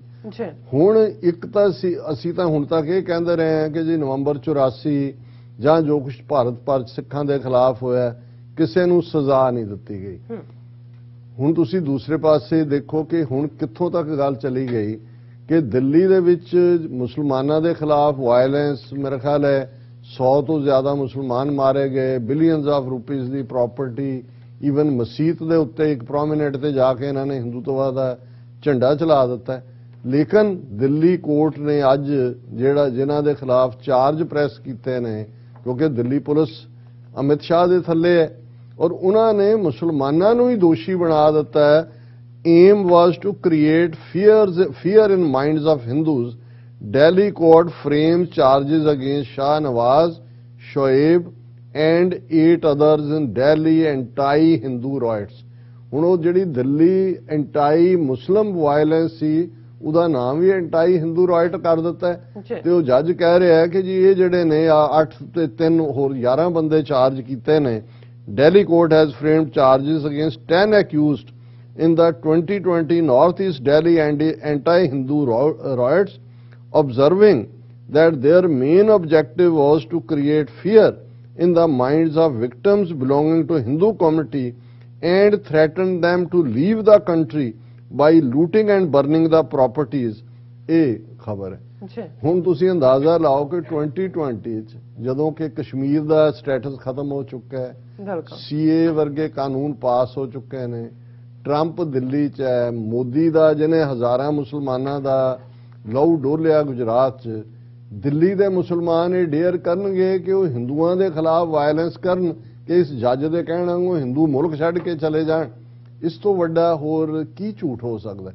ਲੇਕਿਨ ਉਹਨਾਂ ਦੀ ਹਕੂਮਤ ਹੈ, ਉਹਨਾਂ ਦੀ ਸਰਕਾਰ ਹੈ, ਉਹਨਾਂ ਦੀ ਕੋਲ ਜੁਡੀਸ਼ਰੀ ਹੈ, ਹੁਣ ਜੇ ਤੁਸੀਂ ਇਹਨਾਂ ਸਾਰੀਆਂ ਹੀ ਖਬਰਾਂ ਨੂੰ ਮੇਲ ਕੇ ਦੇਖੋ ਤੇ ਫਿਰ ਅਲਟੀਮੇਟਲੀ ਉਹੀ ਲਾਈਨ ਜਿਹੜੀ ਕਦੇ ਅਲਾਮਾ ਇਕਬਾਲ ਨੇ ਦੇਖਿਆ ਸੀ ਕਿ ਵੀ ਇਹ ਜੇ ਅਸੀਂ ਆਪਣਾ ਮੁਲਕ ਨਾ ਬਣਾਇਆ ਤੇ ਫਿਰ ਜੋ 1492 ਦੀ ਇਨਕੁਇਜ਼ੀਸ਼ਨ ਦੇ ਵੇਲੇ ਸਪੇਨ ਦੇ ਵਿੱਚ ਮੁਸਲਮਾਨਾਂ ਦਾ ਹਾਲ ਕੀਤਾ ਸੀ, ਜਿੱਥੇ ਕਿ ਮੁਸਲਮਾਨਾਂ ਨੇ ਲਗਭਗ 700 ਸਾਲ ਤੋਂ ਜ਼ਿਆਦਾ ਹਕੂਮਤ ਕੀਤੀ ਸੀ। ਅੱਜ ਵੀ ਜਿਹੜਾ ਸਪੇਨ ਦਾ ਤੁਸੀਂ ਵੱਡਾ ਆਰਕੀਟੈਕਟ ਦੇਖੋਗੇ ਅਲਹੰਬਰਾ ਔਰ ਦੂਸਰਾ ਉਹ ਉਸ ਪੀਰੀਅਡ ਦਾ ਹੀ ਹੈ, ਲੇਕਿਨ ਜਿਹੜਾ ਉੱਥੋਂ ਜਾਂ ਉਹਨਾਂ ਨੂੰ ਮਾਰ ਕੇ ਭਜਾ ਦਿੱਤਾ ਗਿਆ, ਬਹੁਤ ਸਾਰਿਆਂ ਨੂੰ ਕਨਵਰਟ ਕਰਕੇ ਈਸਾਈ ਬਣਾ ਲਿਆ ਗਿਆ ਔਰ ਉਸੇ ਹੀ ਚੈਪਟਰ ਦੇ ਉੱਤੇ ਜਾਂ ਉਸੇ ਹੀ ਕਿਤਾਬ ਦੇ ਉੱਤੇ ਇਹ ਹਿੰਦੂ ਤਵੀ ਜਿਹੜੇ ਹੈ ਉਹ ਅਮਲ ਦਰਾਮਦ ਕਰ ਜੀ। ਰਾਜ ਸਾਹਿਬ ਤੁਹਾਡਾ ਬਹੁਤ ਬਹੁਤ ਸ਼ੁਕਰੀਆ। ਸਾਥ ਲੈਣੇ ਬ੍ਰੇਕ। ਵਿਊਅਰਸ ਤੁਸੀਂ ਨੇ ਇਸੇ ਤਰ੍ਹਾਂ ਬੜੇ ਰਹਿਣਾ, ਮਿਲਦੇ ਹਾਂ after this short break.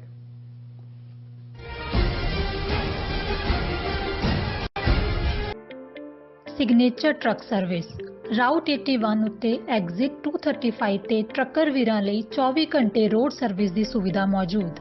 Heavy duty repair, oil change, ਪੁਰਾਣੇ ਅਤੇ ਨਵੇਂ tyre, computer diagnostic, DPF cleaning, brake service ਜਾਂ ਰਸਤੇ ਵਿੱਚ ਆਈ ਹਰ ਤਰ੍ਹਾਂ ਦੀ ਰਿਪੇਅਰ ਪ੍ਰੋਫੈਸ਼ਨਲ ਟੀਮ ਵੱਲੋਂ ਕੀਤੀ ਜਾਂਦੀ ਹੈ। ਬ੍ਰੇਕਫਾਸਟ, ਲੰਚ ਅਤੇ ਡਿਨਰ ਲਈ ਪੰਜਾਬੀ ਢਾਬੇ ਦਾ ਆਨੰਦ ਵੀ ਮਾਣੋ। ਡਰਾਈਵਰ ਅਤੇ ਟਰੱਕ ਆਪਰੇਟਰ ਵੀਰ ਡਿਸਪੈਚ ਦੀ ਸਰਵਿਸ ਲਈ ਸਾਡੇ ਨਾਲ ਸੰਪਰਕ ਕਰਨ। Signature truck service 58 triangle drive, Weyers Cave, Virginia 24486।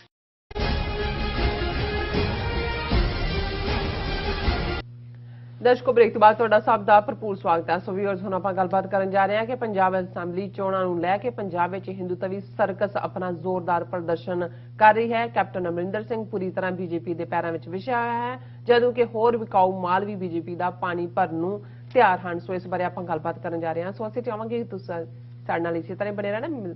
ਦੇਖਣ ਸੁਣ ਲਈ ਤੁਹਾਡਾ ਸਭ ਦਾ ਬਹੁਤ ਬਹੁਤ ਸ਼ੁਕਰੀਆ। ਜੀ ਰਾਜ ਸਾਹਿਬ ਕੀ ਕਹਿਣਾ ਚਾਹੋਗੇ? ਦੇਖੋ, ਹੁੰਦਾ ਏ ਦਿਨ ਰਾਤ ਤਮਾਸ਼ਾ ਮੇਰੇ ਅੱਗੇ, ਤੁਸੀਂ ਤਮਾਸ਼ਾ ਦੇਖ ਰਹੇ ਹੋ, ਪਰ ਆਮ ਤੌਰ ਤੇ ਤਮਾਸ਼ਾ ਖੁਸ਼ੀ ਦਿੰਦਾ ਹੈ ਤੁਹਾਡੇ ਲਈ, ਉਹ ਇੱਕ ਐਂਟਰਟੇਨਮੈਂਟ ਹੁੰਦੀ ਹੈ। ਉਹ ਭਾਵੇਂ ਮਦਾਰੀ ਦੀ ਡੁਗਡੁਗੀ ਦੀ ਆਵਾਜ਼ ਤੁਹਾਨੂੰ ਸਕੂਨ ਦਿੰਦੀ ਹੈ, ਉਸ ਦੇ ਜਿਹੜੇ ਟ੍ਰਿਕ ਨੇ ਉਹ ਦਿੰਦੇ ਨੇ। ਜੇ ਤੁਸੀਂ ਵੱਡੀ ਸਰਕਸ ਚਲੇ ਜਾਓ ਤੇ ਫਿਰ ਤੁਹਾਨੂੰ ਰਿਛ ਨੱਚਦਾ ਵੀ ਚੰਗਾ ਲੱਗਦਾ ਹੈ ਔਰ ਬਾਂਦਰ ਦੀਆਂ ਟਪੂਸੀਆਂ ਵੀ ਚੰਗੀਆਂ ਲੱਗਦੀਆਂ। ਪਰ ਇਹ ਜਿਹੜੀ ਸਰਕਸ ਪੰਜਾਬ ਦੇ ਵਿੱਚ ਸਿਆਸੀ ਸਰਕਸ ਅਸੀਂ ਦੇਖ ਰਹੇ ਹਾਂ, ਹਿੰਦੂ ਤਵੀ ਮਾਸਟਰ ਦੇ ਹੱਥ ਦੇ ਵਿੱਚ ਜਿਹੜਾ ਉਹ ਰਿੰਗ ਮਾਸਟਰ ਹੈ, ਇਹ ਅੰਦਰ ਤੱਕ ਤੁਹਾਨੂੰ ਦੁਖੀ ਕਰਦੀ ਹੈ। ਬਿਲਕੁਲ ਇਸ ਲਈ ਨਹੀਂ ਕਿ ਦੁਸ਼ਮਣ ਕੀ ਕਰ ਰਿਹਾ, ਦੁਸ਼ਮਣ ਬਾਤ ਕਰੇ ਅਨਹੋਣੀ, ਦੁਸ਼ਮਣ ਨੇ ਤਾਂ ਜੋ ਵੀ ਉਹ ਕਰ ਸਕਦਾ ਉਹਨੇ ਕਰਨਾ ਹੈ, ਜੋ ਅਸੀਂ ਕਿਆਸ ਵੀ ਨਹੀਂ ਸਕਦੇ ਉਹਨੇ ਉਹ ਵੀ ਕਰਨਾ ਹੈ। ਪਰ ਅਫਸੋਸ ਤੁਹਾਨੂੰ ਆਪਣਿਆਂ ਦੇ ਉੱਤੇ ਹੁੰਦਾ ਹੈ। ਆਪਣੇ ਵੀ ਇਸ ਲਈ ਨਹੀਂ ਵੀ ਸਾਨੂੰ ਕੋਈ ਭੁਲੇਖਾ ਵੀ ਇਹ ਕੌਣ ਨੇ, ਉਹੀ ਕਿਰਦਾਰ ਇੱਕ ਜਾਂ ਦੂਸਰੇ ਫੈਂਸੀ ਡਰੈਸ ਦੇ ਵਿੱਚ ਤੁਹਾਨੂੰ ਨਜ਼ਰ ਆਉਂਦੇ ਨੇ, ਉਹਨਾਂ ਦੀ ਔਕਾਤ ਵੀ ਤੁਸੀਂ ਚੰਗੀ ਤਰ੍ਹਾਂ ਸਮਝਦੇ ਹੋ। ਇਹਦੇ ਬਾਵਜੂਦ ਕਈ ਵਾਰ ਇਹ ਜਿਹੜਾ ਜਿਹਨੂੰ hoping against hope is the folly of human nature, ਤੁਸੀਂ ਸੋਚਣ ਲੱਗ ਜਾਂਦੇ ਹੋ ਕਿ ਸ਼ਾਇਦ ਕੁਝ ਬਦਲ ਜਾਏ, ਸ਼ਾਇਦ ਰੀਅਲਾਈਜ਼ ਹੋਣਾ ਸ਼ੁਰੂ ਹੋਏ। ਖਾਸ ਤੌਰ ਤੇ ਕਿਸਾਨ ਮੋਰਚੇ ਦਾ ਇੱਕ ਵਰ੍ਹਾ ਜਿਸ ਨੇ ਪੰਜਾਬੀਆਂ ਨੂੰ ਇਨ ਜਨਰਲ, ਸਿੱਖ ਕੌਮ ਨੂੰ ਇਨ ਪਾਰਟਿਕੂਲਰ ਇੱਕ ਐਮੋਸ਼ਨਲ ਲੈਵਲ ਦੇ ਉੱਤੇ ਇਕੱਠੇ ਕੀਤਾ ਹੈ। ਜਿਵੇਂ ਆਵਾਜ਼ ਇਹਦੇ ਬਾਵਜੂਦ ਕਿ ਕਮਜ਼ੋਰੀਆਂ ਵੀ ਨਜ਼ਰ ਆ ਰਹੀਆਂ ਸੀ, ਲੀਡਰਸ਼ਿਪ 'ਚ ਵੀ ਆ ਰਹੀਆਂ ਸੀ, ਦੂਸਰੇ ਵੀ, ਲੇਕਿਨ ਇਹਦੇ ਬਾਵਜੂਦ ਹਰ ਇੱਕ ਦੀ ਇਹ ਚਾਹਨਾ ਸੀ, ਜਿਨ੍ਹਾਂ ਨੂੰ ਇਹਨਾਂ ਨੇ ਜ਼ਲੀਲ ਵੀ ਕੀਤਾ 26 ਜਨਵਰੀ ਵੇਲੇ, ਕਿ ਵੀ ਇਹ ਅਸੀਂ ਜਿੱਤ ਜਾਈਏ। ਇਹ ਨਾ ਹੋਏ ਕਿ ਜੇ ਅਸੀਂ ਲੂਜ਼ਰ ਹੋਏ ਤਾਂ ਇਹ ਬਹੁਤ ਚਾਂਬਲ ਜਾਣਗੇ ਔਰ ਸਾਡੇ ਲਈ ਬਹੁਤ ਔਖਾ ਹੋ ਜਾਏਗਾ ਮੁੜ ਕੇ ਸੰਭਲਣਾ। ਔਰ ਗੁਰੂ ਨੇ ਜਿੱਤ ਬਖਸ਼ੀ, ਹੈਂਡਸ ਡਾਊਨ ਵਿਕਟਰੀ ਇਸ ਲੜਾਈ ਦੇ ਵਿੱਚ ਹੋਈ।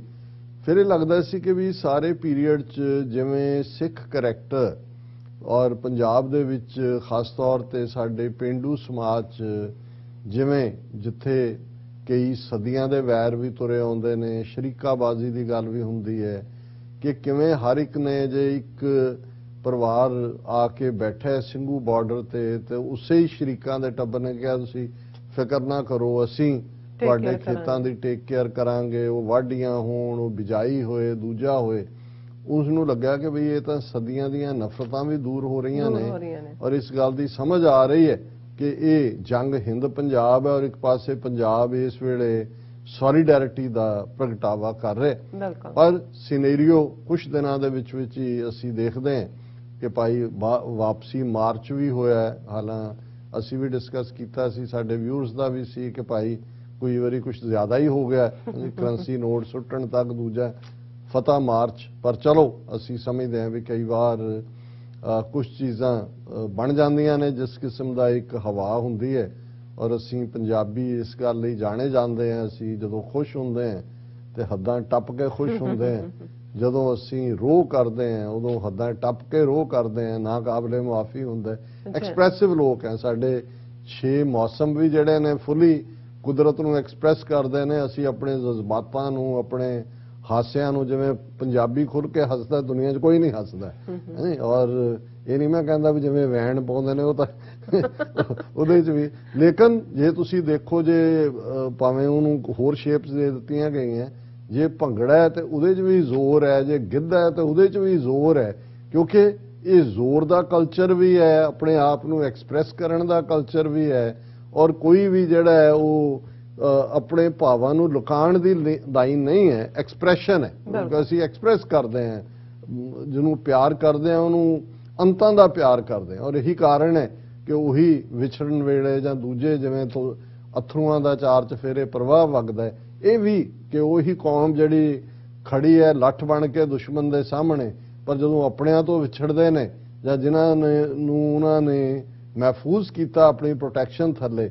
ਤੇ ਉਹ ਅੱਖਾਂ 'ਚੋਂ ਹੰਝੂ ਘੇਰ ਰਹੇ ਨੇ। ਹੁਣ ਇਸ ਸਭ ਦੇ ਚੱਲਦਿਆਂ ਅਨਫੋਰਚੂਨੇਟਲੀ ਵਾਪਸ ਪਹੁੰਚਦਿਆਂ ਤੱਕ ਚਲੋ ਇੱਕ ਪਾਸਾ ਤਾਂ ਸੀ ਕਿ ਜੀ ਇੱਕ ਕਿਸਾਨ ਜਥੇਬੰਦੀ ਆਲਰੇਡੀ ਉੱਗ ਰਾਹਾਂ, ਜਿਸ ਨੂੰ ਕਈਆਂ ਨੇ ਉੱਲੂ ਰਾਹ ਤੇ ਕਈ ਕੁਝ ਕਿਹਾ ਵੀ ਉਹਦਾ ਤੇ ਚਲੋ ਰਾਹ ਭਾਵੇਂ ਉੱਲੂ ਵਾਲਾ ਹੈ ਜਾਂ ਕੋਈ ਵੀ ਹੈ, ਉਹਦਾ ਆਪਣਾ ਰਾਹ ਹੈ, ਉਹ ਰਾਈਟ ਔਰ ਰੋਂਗ, ਉਹਦੇ ਤੇ ਜੇ ਗੱਲ ਨਾ ਵੀ ਕਰੀਏ। ਦੂਸਰੀਆਂ ਜਿਹੜੀਆਂ 32 ਜਥੇਬੰਦੀਆਂ ਜਿਹਨਾਂ 'ਚ ਬਹੁਤੀਆਂ ਸਿੰਘੂ ਬਾਰਡਰ ਤੇ ਸੀ, ਉਹਨਾਂ ਦੇ ਵਿੱਚ ਹੁਣ ਇਹ ਹੁੰਦਾ ਹੈ ਕਿ ਵੀ ਜਦੋਂ ਕੋਈ ਇਹ ਕਹਿੰਦਾ ਹੈ ਕਿ ਜੇ ਪਰਖਣਾ ਤੇ ਜਰਾ ਫੁੱਲੀਆਂ ਸੁੱਟੋ, ਫਿਰ ਦੇਖੋ ਕਿਹੜਾ ਦੇਖ ਕੇ ਕਹਿੰਦਾ ਹੈ ਕਿ ਵੀ ਨਹੀਂ ਹੈ। ਔਰ ਇਹ ਗੱਲ ਕੋਈ ਨਵੀਂ ਨਹੀਂ ਹੈ। ਇਹਦੇ ਬਾਰੇ ਭਰਤਰੀ ਹਰੀ ਬਾਰੇ ਕਿਹਾ ਜਾਂਦਾ ਹੈ ਕਿ ਵੀ ਉਹਨੇ ਇੱਕ ਸਟੇਜ ਤੋਂ ਬੜਾ ਜ਼ਬਰਦਸਤ ਰਾਜਾ ਸੀ, ਭਰਤਰੀ ਹਰੀ ਉਹਨੂੰ ਕਿਹਾ ਜਾਂਦਾ ਹੈ। ਭਰਤਰੀ ਹਰੀ ਦੀ ਵਾਰ ਅਜੇ ਵੀ ਗਾਈ ਜਾਂਦੀ ਹੈ ਤੇ ਉਹਦੇ ਮਨ 'ਚ ਵਿਰਾਗ ਹੋਇਆ। ਉਹ ਇੱਕ ਲੰਬੀ ਕਹਾਣੀ ਹੈ। ਉਹ ਸਭ ਕੁਝ ਛੱਡ ਛੜਾ ਕੇ ਲੱਤ ਮਾਰ ਕੇ ਮਹਿਲਾਂ ਨੂੰ ਆਪਣੇ ਭਰਾ ਨੂੰ ਦੇ ਕੇ ਗੱਦੀ ਗੁੱਦੀ ਤੁਰ ਪਿਆ ਕਿ ਮੈਂ ਜੰਗਲ ਚੱਲਿਆ। ਹੁਣ ਉਹ ਤੁਰਿਆ ਜਾਂਦਾ ਹੈ ਤੇ ਉਸ ਨੂੰ ਰਾਹ ਦੇ ਵਿੱਚ ਨਜ਼ਰ ਆਉਂਦਾ ਹੈ ਕਿ ਵੀ ਕੋਈ ਚੀਜ਼ ਚਮਕਦੀ ਹੈ ਜਿਵੇਂ ਲਾਲ ਹੋਏ, ਤੇ ਉਹਦਾ ਇੱਕਦਮ ਉਹ ਜਿਹੜਾ ਹੈ ਉਹ ਉਹਨੂੰ ਕਰਦਾ ਤੇ ਉਹਦੇ ਹੱਥ ਲਿਬੜ ਜਾਂਦੇ ਨੇ, ਕਿਉਂਕਿ ਉਹ ਥੁੱਕ ਹੈ, ਕਿਸੇ ਨੇ ਪਾਨ ਖਾ ਕੇ ਥੁੱਕ ਸੁੱਟੀ ਹੋਈ ਹੈ ਤੇ ਉਹਨੂੰ ਲੱਗਦਾ ਕਿ ਕੋਈ ਹੀਰਾ ਡਿੱਗਿਆ ਹੋਇਆ, ਤੇ ਉਹ ਮੱਥੇ ਤੇ ਹੱਥ ਮਾਰਦਾ ਕਿ ਵੀ ਸਭ ਕੁਝ ਛੱਡ ਕੇ ਵੀ ਇਹ ਨਹੀਂ ਗਿਆ, ਇਹ ਹਿਰਖ, ਇਹ ਗਰੀਡ। ਹੁਣ ਉਹੀ ਅਸੀਂ ਦੇਖਦੇ ਹਾਂ ਵੀ ਵਾਪਸ ਪਹੁੰਚਦਿਆਂ ਤੱਕ ਇਹ ਉਹਨਾਂ ਨੂੰ ਲੱਗਾ ਵੀ ਇਹ ਸਾਡਾ ਇੰਨਾ ਜਿਹੜਾ ਸਾਨੂੰ ਸਪੋਰਟ ਮਿਲੀ, ਸਵਾਗਤ ਹੋਇਆ, ਹੁਣ ਅਸੀਂ ਜੇ ਪੋਲੀਟੀਕਲ ਪਾਰਟੀ ਬਣਾ ਲਈਏ, ਜੇ ਪੋਲਿਟਿਕਸ 'ਚ ਆ ਜਾਈਏ, ਫਿਰ ਇਕੱਲੇ 'ਚ ਕੌਣ ਵੱਡਾ ਹੋਏ ਕੌਣ ਛੋਟਾ। ਸੋ 2 ਲੀਡਰ ਉਹਨਾਂ ਦੇ ਡੱਲੇਵਾਲ ਔਰ ਰਾਜੇਵਾਲ, ਇਹ ਆਪਸ 'ਚ ਹੀ ਉਹ ਕਹਿੰਦਾ ਤੂੰ RSS ਦਾ, ਉਹ ਕਹਿੰਦਾ ਤੂੰ ਤਾਂ ਉਹ ਫਲਾਣੇ ਦਾ ਫਾਊਂਡਿੰਗ ਮੈਂਬਰ ਹੈ। ਸੋ ਇਹਨਾਂ ਦਾ ਵੀ ਆਪਣਾ ਸ਼ੁਰੂ ਹੋ ਗਿਆ। ਪਰ ਦੂਸਰੇ ਪਾਸੇ ਜਿਹਨੂੰ ਹਮੇਸ਼ਾ ਹੀ ਬਦ ਅਖਲਾਕ, ਬਦ ਕਲਾਮ, ਬਦ ਕਿਰਦਾਰ ਤੇ ਬਦ ਸ਼ਕਲ ਵੀ, ਬਦ ਸ਼ਕਲ ਇਹ ਨਹੀਂ ਕਿ ਵੀ ਜਿਹੜੀ ਕੁਦਰਤ ਨੇ ਸ਼ਕਲ, ਜਿਹੜਾ ਬੰਦਾ ਅੰਦਰੋਂ ਬਦ ਅਖਲਾਕ ਔਰ ਬੇਜ਼ਮੀਰਾ ਹੁੰਦਾ ਉਹਦੀ ਸ਼ਕਲ ਦੇ ਉੱਤੇ ਵੀ ਫਿੱਟੇ ਮੂੰਹ ਆ ਜਾਂਦਾ ਹੈ। ਕੈਪਟਨ ਅਮਰਿੰਦਰ ਉਹ ਬਿਲਕੁਲ ਉਹੀ ਖੇਡ, ਹਾਲਾਂਕਿ ਇਹ ਕੋਈ ਨਵੀਂ ਗੱਲ ਨਹੀਂ ਹੈ। ਉਹ ਤਾਂ ਜਿੱਦਣ ਉਹਨੇ BJP ਦਾ ਰਾਹ ਫੜਿਆ ਸੀ ਛੱਡ ਕੇ, ਹਾਲਾਂ ਅਜੇ ਤੱਕ ਉਹਨੂੰ ਪਾਰਟੀ ਚੋਂ ਕੱਢਿਆ ਨਹੀਂ ਗਿਆ। ਕਾਂਗਰਸ 'ਚ ਇੰਨੀ ਹਿੰਮਤ ਵੀ ਨਹੀਂ ਹੈ, ਜਾਂ ਉਹਨਾਂ ਨੂੰ ਪਤਾ ਨਹੀਂ ਕੀ ਲੱਗਦਾ ਹੈ, ਜਾਂ ਉਹਨਾਂ ਦੇ ਕੀ ਭੇਦ ਇਹਦੇ ਕੋਲ ਨੇ, ਜਾਂ ਇਹਦੇ ਭੇਦ ਅਮਿਤ ਸ਼ਾਹ ਕੋਲ ਨੇ, ਇਹਦੀ ਘਰ ਵਾਲੀ, ਇਹਦੇ ਮੁੰਡੇ ਦੇ ਸਵਿਸ ਬੈਂਕ ਅਕਾਊਂਟ ਨੰਬਰ ਨੇ ਉਹਨਾਂ ਕੋਲ, ਤੇ ਇਹਨੇ ਪਤਾ ਨਹੀਂ ਕੀ ਉਹਨਾਂ ਦਾ ਰੱਖਿਆ ਹੋਇਆ ਵੀ ਇਹਨੂੰ ਕੱਢਦੇ ਵੀ ਨਹੀਂ ਹੈ। ਉਹ ਦੌੜ ਕੇ ਜਾ ਕੇ ਉੱਥੇ ਦਿੱਲੀ ਪਹੁੰਚ ਗਿਆ ਔਰ ਹੈਡਲਾਈਨ ਹੈ Punjab assembly polls, captain Amarinder Singh announces alliance with BJP ਔਰ formally announced a seat adjustment with BJP, he says in a tweet. ਔਰ ਉਹ ਜਾ ਕੇ ਦਿੱਲੀ 'ਚ ਉਹਨਾਂ ਦਾ ਗਜਿੰਦਰ ਸਿੰਘ ਸਖਾਵਤ ਮਿਨਿਸਟਰ ਹੈ, ਉਹਨੂੰ ਮਿਲਿਆ। ਪਿਕਚਰ ਵੀ ਜੇ ਦਰਸ਼ਕ ਦੇਖ ਸਕਦੇ ਨੇ। ਉਹਦੇ ਨਾਲ ਬੈਠਾ ਹੋਇਆ ਔਰ ਉਹ ਕਹਿੰਦਾ ਜੀ ਕਿ ਵੀ ਹੋ ਗਿਆ। ਔਰ ਉਹ ਵੀ ਕਿਹਾ ਜੀ ਅਮਰਿੰਦਰ ਸਾਹਿਬ ਆਏ, ਉਹ ਬਹੁਤ ਦੇਸ਼ ਭਗਤੀ ਨਾਲ ਜਿਹੜੇ ਨੇ ਉਹ ਭਰੇ ਹੋਏ ਨੇ। ਉਹਨਾਂ ਦੇ ਜਿਹੜੇ discussions with him reflected his long political experience. He has the interest of the people of Punjab in his heart. We had a pleasant exchange in this regard. Or I have a special regard for Captain. BJP's top leadership has already indicated that we will fight the elections together. So, ਇਹ BJP ਦਾ ਪਿਆਦਾ ਉਸੇ ਤਰ੍ਹਾਂ ਖੁੱਲ ਕੇ ਸਾਹਮਣੇ ਆ ਗਿਆ। ਔਰ ਇਹ ਜਿਹੜਾ SKM ਸੰਯੁਕਤ ਕਿਸਾਨ ਮੋਰਚਾ ਉਹਦਾ ਖਿਲਾਰ ਹੈ। ਦੂਸਰੇ ਪਾਸੇ ਲਾਲਾ ਕੇਜਰੀਵਾਲ ਦਿੱਲੀ ਦਾ ਸ਼ਤੂੰਗੜਾ ਜਿਹੜਾ ਪੰਜਾਬ ਦੇ ਵਿੱਚ ਸਭ ਨੂੰ ਤਿਰੰਗੇ 'ਚ ਲਪੇਟ ਕੇ ਇੱਕ ਤੋਂ ਬਾਅਦ ਇੱਕ ਯਾਤਰਾਵਾਂ ਕਰ ਰਿਹਾ। ਨਾਲ ਉਹੀ ਪੱਗਾਂ ਵਾਲੇ ਬੇਜ਼ਮੀਰੇ ਕੁਝ ਤਾਂ ਸਿਟਿੰਗ MLA ਨੇ ਔਰ ਦੂਜੇ ਵੀ ਵਿੱਚ ਹੀ ਭਗਵੰਤ ਮਾਨ ਜਿਹਨੂੰ ਅਜੇ ਤੱਕ ਕਿਹਾ ਕਿ ਵੀ ਸ਼ਾਇਦ ਉਹ ਐਲਾਨ ਦੇ ਕਿ ਤੂੰ ਚੀਫ ਮਿਨਿਸਟਰ ਹੋਏਗਾ, ਪਰ ਜਿਵੇਂ ਉਹ ਕਹਿੰਦਾ ਨਾ ਸਾਰਾ ਪਿੰਡ ਮਰ ਜਾਏ ਤੈਨੂੰ ਕਿਸੇ ਨੇ ਨੰਬਰਦਾਰ ਨਹੀਂ ਬਣਾਉਣਾ। ਇੱਕ ਗਰੀਬ ਦਾ ਪੁੱਤਰ ਮਾਂ ਨੂੰ ਪੁੱਛ ਰਿਹਾ ਸੀ ਇਹ ਨੰਬਰਦਾਰ ਮਰ ਜਾਏ ਕੌਣ ਬਣੇਗਾ, ਉਹ ਮਰ ਜਾਏ ਇਹ ਉਹ ਵੀ ਉਹਨੇ 10 ਨਾਂ ਸੁਣਾਉਣੇ ਕਿ ਸਾਰਾ ਵੀ ਪਿੰਡ ਵੀ ਮਰ ਜਾਏ ਨਾ, ਤੂੰ ਨਹੀਂ ਬਣ ਸਕਦਾ, ਤੂੰ ਨਹੀਂ ਬਣ ਸਕਦਾ। ਔਰ ਕੇਜਰੀਵਾਲ ਤਾਂ ਐ ਜਿਹੜਾ ਉਹ ਕਰ ਰਿਹਾ ਪੰਜਾਬ ਦੇ ਵਿੱਚ। Kejriwal promises India's biggest sports university in Jalandhar, international airport for Doaba NRIs ਕਿ ਜੀ ਜਲੰਧਰ ਉਹ ਤਿਰੰਗਾ ਯਾਤਰਾ ਕਰਾ ਰਿਹਾ। ਉਹ ਕਹਿੰਦਾ ਜੀ ਅਸੀਂ ਸਭ ਤੋਂ ਦੁਨੀਆ ਦੀ ਵੱਡੀ ਜਿਹੜੀ ਸਪੋਰਟਸ ਯੂਨੀਵਰਸਿਟੀ ਹੈ ਉਹ ਅਸੀਂ ਜਲੰਧਰ 'ਚ ਬਣਾਵਾਂਗੇ ਔਰ ਦੁਆਬੇ ਦੇ NRIs ਲਈ ਜਿਹੜਾ ਹੈ ਉਹ ਇੰਟਰਨੈਸ਼ਨਲ 에ਅਰਪੋਰਟ ਬਣਾਵਾਂਗੇ। ਪਹਿਲਾਂ ਤੁਸੀਂ ਅੰਮ੍ਰਿਤਸਰ ਦਾ ਗੁਰੂ ਰਾਮਦਾਸ ਇੰਟਰਨੈਸ਼ਨਲ 에ਅਰਪੋਰਟ ਉਹਨੂੰ ਇੰਟਰਨੈਸ਼ਨਲ ਤਾਂ ਬਣਾ ਲਓ। ਜੋ ਉੱਥੇ ਹਾਲ ਹੈ, ਜੋ ਉੱਥੇ ਖੱਜਲ ਖੁਆਰੀ ਹੈ, ਉਹਦੇ ਕੋਲੋਂ ਲੋਕ ਦਿੱਲੀ ਇਸੇ ਸਮਝਦੇ ਨੇ ਕਿ ਉੱਥੋਂ ਉਤਰ ਕੇ ਟੈਕਸੀ ਲੈ ਕੇ ਆਣਾ ਬਿਹਤਰ ਹੈ ਬਜਾਏ ਕਿ ਉੱਥੇ ਖੱਜਲ ਖੁਆਰੀ ਹੋਏ। ਚੰਡੀਗੜ੍ਹ 에ਅਰਪੋਰਟ ਜਿਹੜਾ ਉਸ ਦੇ ਵਿੱਚ ਈਵਨ ਉਹਦਾ ਨਾਂ ਭਗਤ ਸਿੰਘ ਤੇ ਨਹੀਂ ਰੱਖਿਆ ਜਾ ਸਕਿਆ ਹੈ ਨਾ। ਹਲਵਾਰਾ 에ਅਰਪੋਰਟ ਹੈ ਉਹਨੂੰ ਵੀ ਬਣਾਉਣ ਦੀ ਲਾਈਨ ਤੁਰਦੀ ਹੈ। ਹੁਣ ਇਸ ਸਾਰੇ ਦੇ ਚੱਲਦੇ ਆ ਜਿਸ ਸੂਬੇ ਦੇ ਵਿੱਚ ਹਾਲ ਇਹ ਹੈ ਕਿ ਇਕਨੋਮਿਕਲੀ ਉਹ 18ਵੇਂ 19ਵੇਂ ਨੰਬਰ ਦੇ ਉੱਤੇ ਉਹਦੀ ਬਦਤਰ ਹਾਲਤ ਹੈ। ਇੰਡਸਟਰੀ ਉਹਦੇ ਕੋਲ ਕੋਈ ਨਹੀਂ ਹੈ, ਐਜੂਕੇਸ਼ਨ ਸਿਸਟਮ ਸਾਰਾ ਕਲੈਪਸ ਹੈ, ਹੈਲਥ ਸਿਸਟਮ ਦਾ ਔਰ ਉੱਥੇ ਟੀਚਰਸ ਦੂਜੇ ਤੀਜੇ ਦਾ ਕੋਈ ਦਿਨ ਐਸਾ ਨਹੀਂ ਹੈ। ਔਰ ਜਿੰਨੇ ਮਿਨਿਸਟਰ ਇਹਦੀ ਚੰਨੀ ਦੀ ਹਕੂਮਤ ਨੇ ਉਹਨਾਂ ਦੇ ਘਰਾਂ ਦੇ ਬਾਹਰ ਟੈਂਟ ਲਾ ਕੇ ਬੈਠੇ ਨੇ, ਅਨਇੰਪਲੋਇਡ ਵੀ, ਟੀਚਰ ਵੀ, ਯੂਨੀਵਰਸਿਟੀ ਗ੍ਰਾਂਟ ਕਮਿਸ਼ਨ ਦੀ ਜਿਹੜਾ ਉਹ ਲਾਗੂ ਕਰਾਉਣ ਦੇ ਲਈ ਈਵਨ ਯੂਨੀਵਰਸਿਟੀ ਪ੍ਰੋਫੈਸਰ ਵੀ। ਪੈਸਾ ਕਿਹਦੇ ਕੋਲ ਕਿੱਥੇ ਹੈ? ਇੱਕ ਪਾਸੇ ਚੰਨੀ ਜਿਹੜਾ ਹੈ ਉਹ ਚੰਨ ਤੇ ਪਹੁੰਚਾ ਰਿਹਾ ਹਰ ਇੱਕ ਨੂੰ ਕਿ ਵੀ ਇੱਕ ਵਾਰੀ ਮੈਨੂੰ ਬਣਾ ਦਿਓ, ਤੁਹਾਨੂੰ ਸਭ ਨੂੰ ਚੰਨ ਦੀ ਸੈਰ ਕਰਾਵਾਂਗਾ। ਉਹ ਲੱਗਾ ਵੰਡਣ ਸਾਰਿਆਂ ਨੂੰ। ਪ੍ਰਭੂ ਯੀਸ਼ੂ ਦੀ ਵੀ ਉਹ ਈਸਾਈਅਤ ਨੂੰ ਵੀ ਪ੍ਰਮੋਟ ਕਰ ਰਿਹਾ ਹੈ। ਉਹਨੇ ਇਹ ਵੀ ਐਲਾਨ ਕਰਤਾ ਹੈ ਕਿ ਜੀ ਰਮਾਇਣ ਮਹਾਭਾਰਤ ਦੀ ਰਿਸਰਚ ਲਈ ਪਟਿਆਲੇ 'ਚ ਯੂਨੀਵਰਸਿਟੀ ਬਣੇਗੀ। ਰਾਮਚੰਦਰ ਕਬੱਡੀ ਖੇਡਦਾ ਰਿਹਾ ਪਟਿਆਲੇ 'ਚ ਆ ਕੇ ਵੀ ਆਲਰੇਡੀ ਸਾਰਾ ਹਿੰਦੂਤਵਾ ਰਾਮ ਤੇ ਕ੍ਰਿਸ਼ਨ ਨੂੰ ਲੱਗਾ ਹੋਇਆ। ਪਰ ਮਤਲਬ ਇਹ ਹੈ ਕਿ ਪੰਜਾਬ ਨੂੰ ਇਹਨਾਂ ਨੇ ਕਾਲੋਨੀ ਇਸ ਕਿਸਮ ਦੀ ਬਣਾ ਦਿੱਤਾ ਹੈ ਜਿਹਦੇ 'ਚ ਹੋਰ ਸਭ ਦੇ ਲਈ ਥਾਂ ਹੈ। ਔਰ ਇਹ ਨਹੀਂ ਹੈ ਵੀ ਇਕੱਲਾ ਇੱਕ ਲੈਵਲ ਤੇ।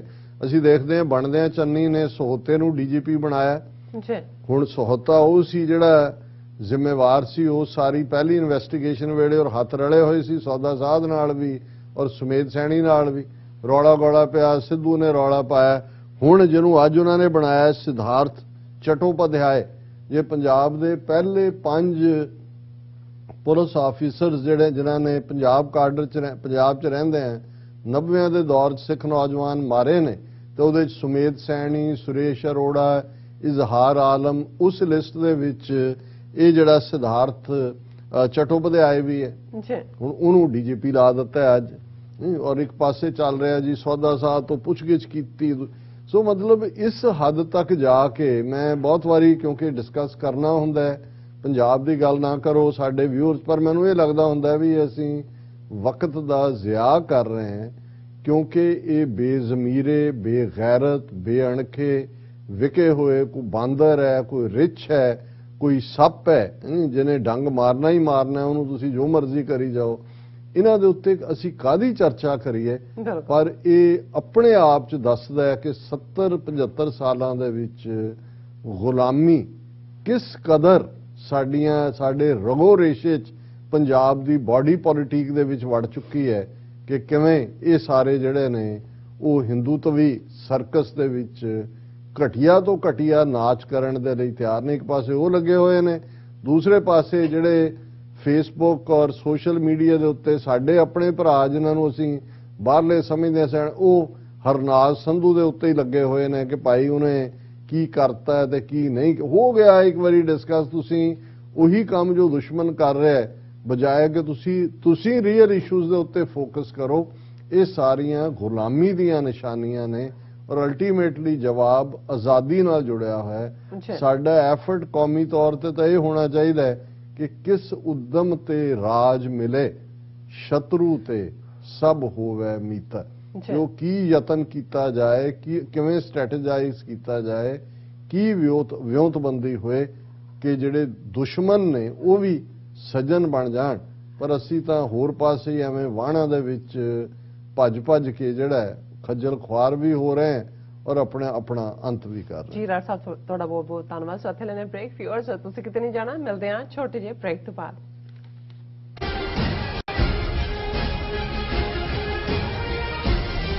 ਕੀ ਤੁਸੀਂ ਰੋਜ਼ਾਨਾ ਕੰਮ ਤੇ ਆਪਣਾ ਵਧੇਰੇ ਸਮਾਂ ਬਿਤਾਉਣ ਤੋਂ ਪਰੇਸ਼ਾਨ ਹੋ? ਆਪਣੀ ਪੂੰਜੀ ਨੂੰ ਕੰਮ ਤੇ ਲਗਾਓ, ਸਾਡੇ ਨਾਲ ਇਨਵੈਸਟ ਕਰੋ। ਅਸੀਂ ਤੁਹਾਡੀ ਪੂੰਜੀ ਤੋਂ ਤੁਹਾਡੇ ਲਈ ਵਧੇਰੇ ਪੈਸੇ ਬਣਾ ਸਕਦੇ ਹਾਂ। ਅਸੀਂ ਪ੍ਰਾਈਵੇਟ ਇਕੁਇਟੀ ਇਨਵੈਸਟਮੈਂਟ ਫਰਮ ਹਾਂ ਤੇ ਕਮਰਸ਼ੀਅਲ ਰੀਅਲ ਏਸਟੇਟ ਵਿੱਚ ਮਾਹਿਰ ਹਾਂ। Property management, leasing, asset management, commercial real estate investment ਵਿੱਚ ਸਾਰੀਆਂ ਸੇਵਾਵਾਂ ਲਈ ਅਮਰੀਕਾ ਭਰ ਵਿੱਚੋਂ ਤੁਸੀਂ ਸਾਡੇ ਤੱਕ ਪਹੁੰਚ ਕਰ ਸਕਦੇ ਹੋ। ਆਜ਼ਾਦ ਕਮਰਸ਼ੀਅਲ ਰੀਅਲਟੀ ਸਰਵਿਸਿਜ਼ ਤੇ Azad family trust, 701 north post oak road, suite number 204, Houston, Texas. ਤੁਸੀਂ ਸਾਨੂੰ ਸਾਡੇ ਫੋਨ ਨੰਬਰ 7136861277 ਤੇ ਵੀ ਸੰਪਰਕ ਕਰ ਸਕਦੇ ਹੋ। Azad commercial realty service.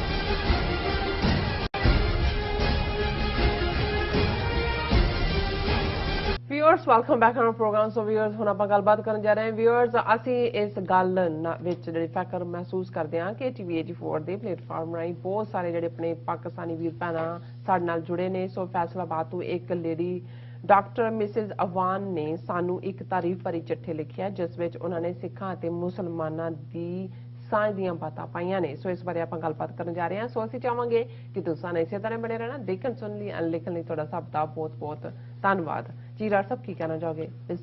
ਦੇਖੋ, ਅਸੀਂ ਇਸ ਗੱਲ ਨੂੰ ਯਕੀਨੀ ਬਣਾਉਣ ਦੀ ਕੋਸ਼ਿਸ਼ ਕਰ ਰਹੇ ਹਾਂ ਅਜੇ ਵੀ ਕਿ ਅਸੀਂ ਆਪਣੇ ਵਿਊਅਰਸ ਦੀਆਂ ਲਿਖਤਾਂ ਨੂੰ ਔਰ ਜਿਹੜੇ ਉਹਨਾਂ ਦੇ ਕਮੈਂਟਸ ਹੁੰਦੇ ਨੇ, ਕਮੈਂਟਸ ਦੇ ਵਿੱਚ ਜਿਹੜੇ ਉਹਨਾਂ ਨੇ ਕੋਈ ਸਵਾਲ ਚੁੱਕੇ ਹੁੰਦੇ ਨੇ, ਉਹਨਾਂ ਨੂੰ ਅਸੀਂ ਆਪਣੇ ਅੱਡ-ਅੱਡ ਸੈਗਮੈਂਟਸ ਦੇ ਵਿੱਚ ਭਾਵੇਂ ਅਸੀਂ ਨਾਂ ਲੈ ਕੇ ਉਹਨਾਂ ਨੂੰ ਕ੍ਰੈਡਿਟ ਨਾ ਵੀ ਦਿੰਦੇ ਹੋਈਏ, ਕਿਉਂਕਿ ਸਾਡੇ ਕੋਲ ਕੋਈ ਵੱਡੀ ਰਿਸਰਚਰਸ ਦੀ ਟੀਮ ਨਹੀਂ ਹੈ, ਕੋਈ ਹੋਰ ਬਹੁਤ ਸਾਰਾ ਕੁਝ ਆਪਣੇ ਤੇ ਹੀ ਜਿਹੜਾ ਆ ਕੇ ਪੈਂਦਾ।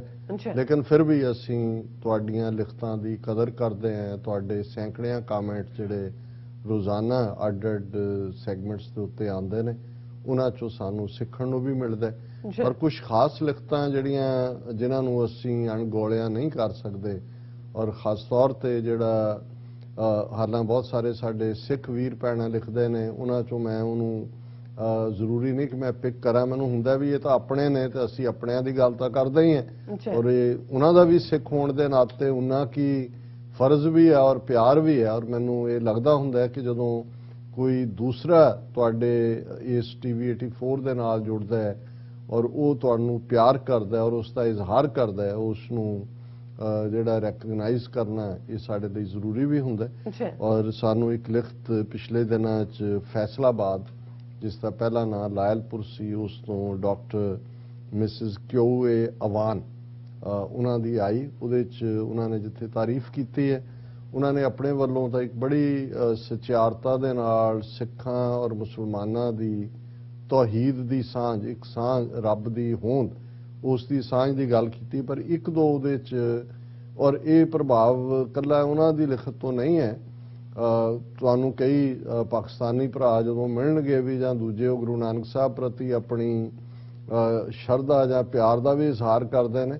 ਤੇ ਕਈ ਤਾਂ ਇੱਥੋਂ ਤੱਕ ਚਲੇ ਜਾਂਦੇ ਨੇ ਜੀ ਗੁਰੂ ਨਾਨਕ ਸਾਹਿਬ ਇੱਕ ਮੁਸਲਮਾਨ ਸਨ, ਇਸ ਲਈ ਉਹਨਾਂ ਨੇ ਜਿਹੜਾ ਮੱਕਾ ਸ਼ਰੀਫ ਦਾ ਹੱਜ ਵੀ ਕੀਤਾ। ਹਾਲਾਂ ਉਹਦਾ ਸਿੱਖ ਪਰਸਪੈਕਟਿਵ ਬਿਲਕੁਲ ਡਿਫਰੈਂਟ ਹੈ, ਮੈਂ ਉਹਦੇ 'ਚ ਨਹੀਂ ਜਾਵਾਂਗਾ ਕਿਉਂਕਿ ਸਾਡਾ ਇਹ ਯਤਨ ਹੁੰਦਾ ਹੈ ਕਿ ਜਿਹੜੀ ਕਾਮਨੈਲਿਟੀਜ਼ ਦੀ ਗੱਲ ਹੈ ਉਸ ਦੇ ਉੱਤੇ ਅਸੀਂ ਫੋਕਸ ਕਰੀਏ, ਜਿਸ ਬਾਰੇ ਮਤਭੇਦ ਨੇ ਇੱਕ ਨੈਰੇਟਿਵ ਹੈ। ਹਾਲਾਂਕਿ ਗੁਰੂ ਗ੍ਰੰਥ ਸਾਹਿਬ ਦੇ ਵਿੱਚ ਜਿਹੜਾ ਹੈ ਉਹ ਕੋਈ ਵੀ ਜਿਹੜੀਆਂ ਗੁਰੂ ਨਾਨਕ ਸਾਹਿਬ ਦੀਆਂ ਇਤਿਹਾਸਕ ਫੇਰੀਆਂ ਨੇ ਜਿਨ੍ਹਾਂ ਨੂੰ ਅਸੀਂ ਉਦਾਸੀ ਕਹਿੰਦੇ ਹਾਂ ਉਹਨਾਂ ਦਾ ਜ਼ਿਕਰ ਨਹੀਂ ਹੈ, ਔਰ ਇਹ ਸੈਕੰਡਰੀ ਸੋਰਸਿਸ ਚੋਂ ਹੀ ਅਸੀਂ ਭਾਈ ਗੁਰਦਾਸ ਜੀ ਦੀਆਂ ਵਾਰਾਂ ਚੋਂ ਗੁਰੂ ਨਾਨਕ ਸਾਹਿਬ ਦਾ ਮੱਕੇ ਜਾਣਾ, ਪਰ ਉਹਦੇ ਚ ਸਿੱਖ ਪਰਸਪੈਕਟਿਵ ਮੱਕੇ ਨਾਲ ਜੁੜਿਆ ਹੋਇਆ ਉਹਨਾਂ ਦੀ ਵਿਜ਼ਿਟ ਦਾ ਕੀ ਹੈ, ਜੇ ਉਹ ਮੈਂ ਬਿਆਨਾਂਗਾ ਫਿਰ ਸਾਡੇ ਕੁਝ ਮੁਸਲਮਾਨ ਭੈਣਾਂ ਭਰਾਵਾਂ ਨੂੰ ਸ਼ਾਇਦ ਬਹੁਤ ਠੀਕ ਨਾ ਲੱਗੇ, ਤੇ ਕਿਉਂਕਿ ਉਹਨਾਂ ਦੇ ਪਰਸਪੈਕਟਿਵ ਵਿੱਚ ਤਾਂ ਇੱਕ ਮੁਸਲਮਾਨ ਦੇ ਤੌਰ ਤੇ ਹਰ ਇੱਕ ਦਾ ਹਜ ਜਾਣਾ ਉਹਦੇ ਲਈ ਲਾਜ਼ਮੀ ਹੈ। ਸੋ ਇਸ ਪਰਸਪੈਕਟਿਵ ਨੂੰ ਇਹਨਾਂ ਨੇ ਵੀ ਲਿਆ, ਔਰ ਇਸੇ ਤਰ੍ਹਾਂ ਜਿੱਥੇ ਜਦੋਂ ਅਸੀਂ ਉਹਨਾਂ ਦੀ ਸਮਾਧੀ ਔਰ ਮਜ਼ਾਰ ਦੋਨੋਂ ਬਣਨ ਦੀ ਗੱਲ ਕਰਦੇ ਹਾਂ, ਇਹ ਗੁਰੂ ਨਾਨਕ ਸਾਹਿਬ ਦਾ ਲਈ ਮੁਸਲਮਾਨਾਂ ਔਰ ਸਿੱਖਾਂ ਦਾ ਕਿਸ ਹੱਦ ਤੱਕ ਪਿਆਰ ਕਿ ਮੁਸਲਮਾਨ ਵੀ ਕਿਵੇਂ ਗੁਰੂ ਨਾਨਕ ਸਾਹਿਬ ਨੂੰ ਆਪਣਾ ਸਮਝਦੇ ਨੇ। ਔਰ ਮੈਂ ਜ਼ਿਆਦਾ ਵਕਤ ਨਾ ਲਵਾਂ, ਉਹਨਾਂ ਨੇ ਜਿਹੜਾ ਹੈਡਲਾਈਨ ਹੀ ਦਿੱਤੀ ਆਪਣੀ ਲਿਖਤ ਦੀ, ਐਪਰੀਸ਼ੀਏਸ਼ਨ ਲੈਟਰ ਫਰੋਮ ਪਾਕਿਸਤਾਨ ਦੇ ਥੱਲੇ, ਔਰ ਉਹਨਾਂ ਨੇ ਕਿਹਾ ਰਿਸਪੈਕਟਡ ਬ੍ਰਦਰ, ਨਾਮ ਮੇਰਾ ਲਿਖਿਆ, अस्सलाम वालेकुम, सत श्री अकाल, I am a practicing gynecologist in Faisalabad, Punjab, Pakistan for more than 50 years. My family migrated from Ludhiana in 1947. I am not a literary person, but I dared to write to you, sir. Doctor ਸਾਹਿਬਾਂ ਤੁਸੀਂ dared ਕਿਉਂ, ਇਹ ਤੁਸੀਂ ਖੁੱਲ ਕੇ ਜਿਹੜਾ ਹੈ ਉਹਦੇ ਚ ਕੋਈ ਲਿਟਰਰੀ ਨਹੀਂ, ਸਾਡੇ ਨਾਲ ਤਾਂ ਜਿਹੜੇ ਦਿਲਾਂ ਦੇ PhD ਨੇ ਉਹ ਜੁੜੇ ਹੋਏ, ਅਸੀਂ ਤਾਂ ਪਿਆਰ ਕਰਨ ਵਾਲੇ ਹਾਂ, ਔਰ ਤੁਹਾਨੂੰ ਮੈਂ ਐਪਰੀਸ਼ੀਏਟ ਕਰਦਾ ਵੀ ਤੁਸੀਂ ਸਾਨੂੰ ਲਿਖਿਆ। I have been watching your TV program. You are a very intellectual and sober person. Your program is impressive, impartial and full of knowledge. बहुत बहुत शुक्रिया तारीफ के लिए। I think you are most suitable person with whom I can share my views and opinions. I always feel sorry and puzzled that although Sikhism is the closest religion to Islam, yet the gap between the two is prominent. कि भी सिख मजहब इस्लाम दे सब तो नेड़े है, और कोई दो रावां नहीं ने ਜਦੋਂ ਅਸੀਂ तौहीद ਦੀ ਇੱਕ ਰੱਬ ਦੀ ਸਾਂਝ ਦੀ ਗੱਲ ਕਰਦੇ ਹਾਂ, ਔਰ ਉਹਨੂੰ ਅੱਗੇ ਉਹਨਾਂ ਨੇ ਭੈਣ ਜੀ ਨੇ ਐਲੈਬੋਰੇਟ ਕੀਤਾ ਹੈ। Baba Guru Nanak Sahib rejected the Brahman philosophy with his divine wisdom. The philosophy of Zat Paat, Path Puja, idol worship and many other Hindu rituals were rejected by him. बिल्कुल दुरुस्त फरमाया तुसी, ना कोई जात पात दी थां है, ना ही कोई कर्म कांड जिहदे ते सारा ब्राह्मणिज्म बेस्ड है, वर्ण आश्रम, कर्म कांड, पुनर्जन्म, जन्म मरण जो भी उन्होंने बनाया। गुरु नानक साहब ने तो उस ब्राह्मण दी 84 तो जिहड़ी उन्हां दा असीं उस चों आज़ाद कीता अपने फॉलोअर्स नूं, सिख कौम नूं। बाबा नानक साहब was very much influenced by Islam and he had Muslim friends like Mian Mir. ਇੱਥੇ ਭੈਣ ਜੀ ਮੈਂ ਤੁਹਾਨੂੰ ਕਰੈਕਟ ਕਰਨਾ ਚਾਹੁੰਦਾ ਕਿ ਮੀਆਂ ਮੀਰ ਜਿਹੜੇ ਨੇ ਉਹ ਪੰਜਵੇਂ ਪਾਤਸ਼ਾਹ ਗੁਰੂ ਅਰਜਨ ਸਾਹਿਬ ਦੇ ਵੇੜੇ ਹੋਏ, ਜਿਹੜੇ ਕਿ ਪੰਜਵੀਂ ਥਾਂ ਤੇ ਸੀ ਗੁਰੂ ਨਾਨਕ ਸਾਹਿਬ ਤੋਂ ਬਾਅਦ। ਲੇਕਿਨ ਇਹਦੇ 'ਚ ਕੋਈ ਸ਼ੱਕ ਨਹੀਂ ਹੈ ਕਿ ਗੁਰੂ ਨਾਨਕ ਸਾਹਿਬ ਨੇ ਉਹਨਾਂ ਦੇ ਸਾਥੀ ਭਾਈ ਮਰਦਾਨਾ ਜਿਹੜੇ ਕਿ ਰਬਾਬ ਦੇ ਉੱਤੇ ਨਾਲ ਕੀਰਤਨ ਕਰਦੇ ਸੀ, ਉਹ ਲਗਭਗ 48 ਸਾਲ ਗੁਰੂ ਨਾਨਕ ਸਾਹਿਬ ਦੇ ਨਾਲ ਰਹੇ, ਜਿੱਥੇ ਜਿੱਥੇ ਉਹ ਗਏ ਉਹ ਉਹਨਾਂ ਦੇ ਸਾਥੀ ਸਨ। He accepted a specific part of kalma, La ilaha illallah, and not the second part of Muhammad Rasul Allah. So the first part, being common between Sikhs and Muslims, is the greatest bond between us. The concept of God in Sikhism is just the same as Muslims believe. देखो ਇਹਦੇ 'ਚ ਕੋਈ ਸ਼ੱਕ ਨਹੀਂ ਹੈ ਕਿ ਕਲਮਾਂ ਦਾ ਪਹਿਲਾ ਹਿੱਸਾ ਲਾ ਇਲਾਹਾ ਇल्लल्लाह ਕਿ ਸਿਰਫ ਤੇ ਸਿਰਫ ਇੱਕ ਰੱਬ ਹੈ, ਕੋਈ ਹੋਰ ਕਿਸੇ ਦੀ ਹੋਂਦ ਨਹੀਂ ਹੈ। ਲੇਕਿਨ ਇਹਨੂੰ ਜੇ ਅਸੀਂ ਗੁਰੂ ਨਾਨਕ ਸਾਹਿਬ ਦਾ ਇੱਕ ਰੱਬ ਦੇ ਉੱਤੇ ਫੇਥ ਦੀ ਗੱਲ ਕਰਦੇ ਹਾਂ ਤਾਂ ਫਿਰ ਇਸ ਗੱਲ ਦਾ ਧਿਆਨ ਰਹੇ, ਇਹਨੂੰ ਸਾਨੂੰ ਜ਼ਰੂਰੀ ਨਹੀਂ ਹੈ ਵੀ ਅਸੀਂ ਕਲਮੇ ਦੇ ਨਾਲ ਹੀ ਜੋੜ ਕੇ ਦੇਖੀਏ ਗੁਰੂ ਗ੍ਰੰਥ। ਔਰ ਇਹ ਵੀ ਨਹੀਂ ਹੈ ਕਿ ਮੁਹੰਮਦ ਰਸੂਲ ਅੱਲਾ ਜੇ ਸਾਡੇ ਮੁਸਲਮਾਨ ਵੀਰ ਭੈਣਾਂ ਦਾ ਈਮਾਨ ਔਰ ਕਲਮਾ ਇਹੀ ਹੈ ਕਿ ਭਾਈ ਮੁਹੰਮਦ ਹੀ ਉਹਨਾਂ ਦੇ ਰਸੂਲ ਨੇ ਔਰ ਆਖਰੀ ਰਸੂਲ ਨੇ ਜਿਹੜਾ ਉਹਨਾਂ ਦੇ ਫੇਥ ਦਾ ਹਿੱਸਾ ਹੈ। ਜੀ ਪਰ ਸਿੱਖ ਧਰਮ ਨੇ ਦੋਨਾਂ ਨੂੰ ਹੀ, ਔਰ ਇਹ ਜਿਸ ਬਗਦਾਦ ਦੇ ਵਿੱਚ ਜਿਹੜਾ ਹੈੱਡਕੁਆਰਟਰ ਸੀ ਇਸਲਾਮਿਕ ਸਿਵਲਾਈਜੇਸ਼ਨ ਦਾ ਉਸ ਪੀਰੀਅਡ ਦੇ ਵਿੱਚ, ਉਹਦੇ 'ਚ ਜਦੋਂ ਗੁਰੂ ਨਾਨਕ ਸਾਹਿਬ ਨੂੰ ਇਹ ਪੁੱਛਿਆ ਵੀ ਜਾਂਦਾ, ਜਿਹੜੇ ਸਿੱਖ ਫਿਲਾਸਫੀ ਹੈ ਉਹ ਇੱਕ ਰੱਬ ਤੇ ਯਕੀਨ ਪਰ ਮਜ਼ਹਬਾਂ ਦੀ ਆਜ਼ਾਦੀ ਦੀ ਫਿਲਾਸਫੀ ਹੈ।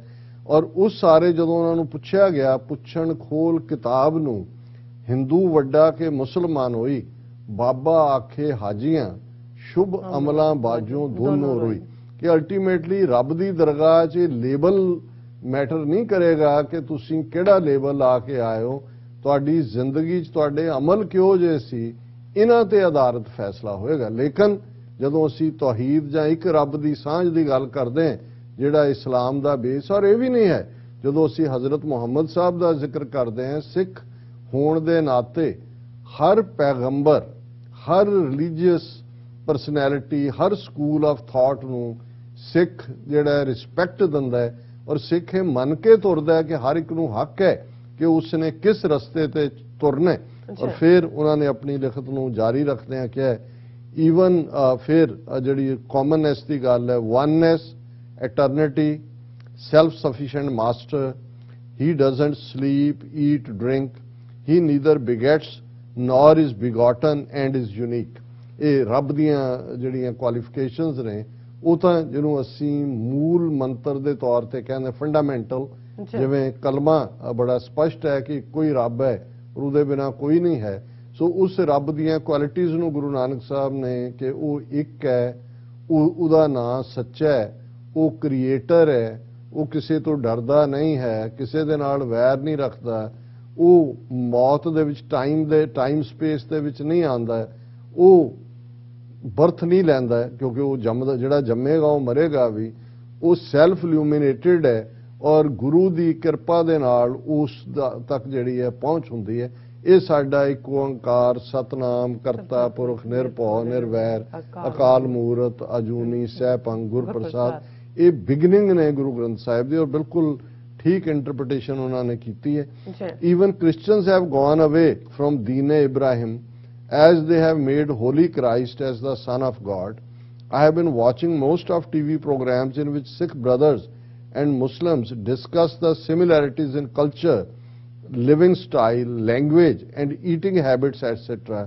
I think these similarities are minor and greatest bond between Muslims and Sikhs is La ilaha illallah. ਤੁਸੀਂ ਬਿਲਕੁਲ ਠੀਕ ਫਰਮਾਇਆ, ਪਰ ਰਿਲੀਜੀਅਸ ਫੇਥ ਦੇ ਨਾਲ ਜਿਹੜੀ ਸਾਂਝ ਹੈ, ਤਹਿਜ਼ੀਬ ਦੀ ਕਾਮਨਨੈਸ ਵੀ, ਜ਼ਬਾਨ ਦੀ, ਪਹਿਰਾਵੇ ਦੀ, ਔਰ ਜੁਆਇੰਟ ਹਿਸਟਰੀ ਵੀ। ਜਦੋਂ ਅਸੀਂ ਸਫਰਿੰਗ ਦੀ ਗੱਲ ਵੀ ਕਰਦੇ ਹਾਂ, ਜੇ ਬਾਬਾ ਬੁੱਲੇ ਸ਼ਾਹ ਨੇ ਕਿਹਾ ਖਾਦਾ ਪੀਤਾ ਲਾਹੇਦਾ ਰਹਿੰਦਾ ਅਹਿਮਦ ਸ਼ਾਹਿਦ ਹੈ, ਹੁਣ ਉੱਥੇ ਵਸਣ ਵਾਲੇ ਮੁਸਲਮਾਨ ਵੀ ਸਨ, ਹਿੰਦੂ ਵੀ ਸਨ, ਸਿੱਖ ਵੀ ਸਨ, ਉਹ ਸਾਡੀ ਪੇਨ ਔਰ ਸਫਰਿੰਗ ਵੀ ਸਾਂਝੀ ਹੈ। ਔਰ ਇਹਦੇ 'ਚ ਕੋਈ ਸ਼ੱਕ ਨਹੀਂ ਹੈ ਕਿ ਲੌਂਗ ਟਰਮ ਜਦੋਂ ਮਜ਼ਹਬਾਂ ਦੀ ਬੌਂਡਿੰਗ ਦੀ ਗੱਲ ਹੁੰਦੀ ਹੈ, ਤੇ ਫਿਰ ਜਿਸ ਨੂੰ ਅਲਾਮਾ ਇਕਬਾਲ ਨੇ ਕਿਹਾ ਸੀ ਗੁਰੂ ਨਾਨਕ ਸਾਹਿਬ ਦੀ ਆਮਦ ਦੇ ਉੱਤੇ ਕਿ ਫਿਰ ਉਠੀ ਆਖਰ ਸਦਾ तौहीद की पंजाब से, हिंद को एक मर्द कामिल ने जगाया ख्वाब से।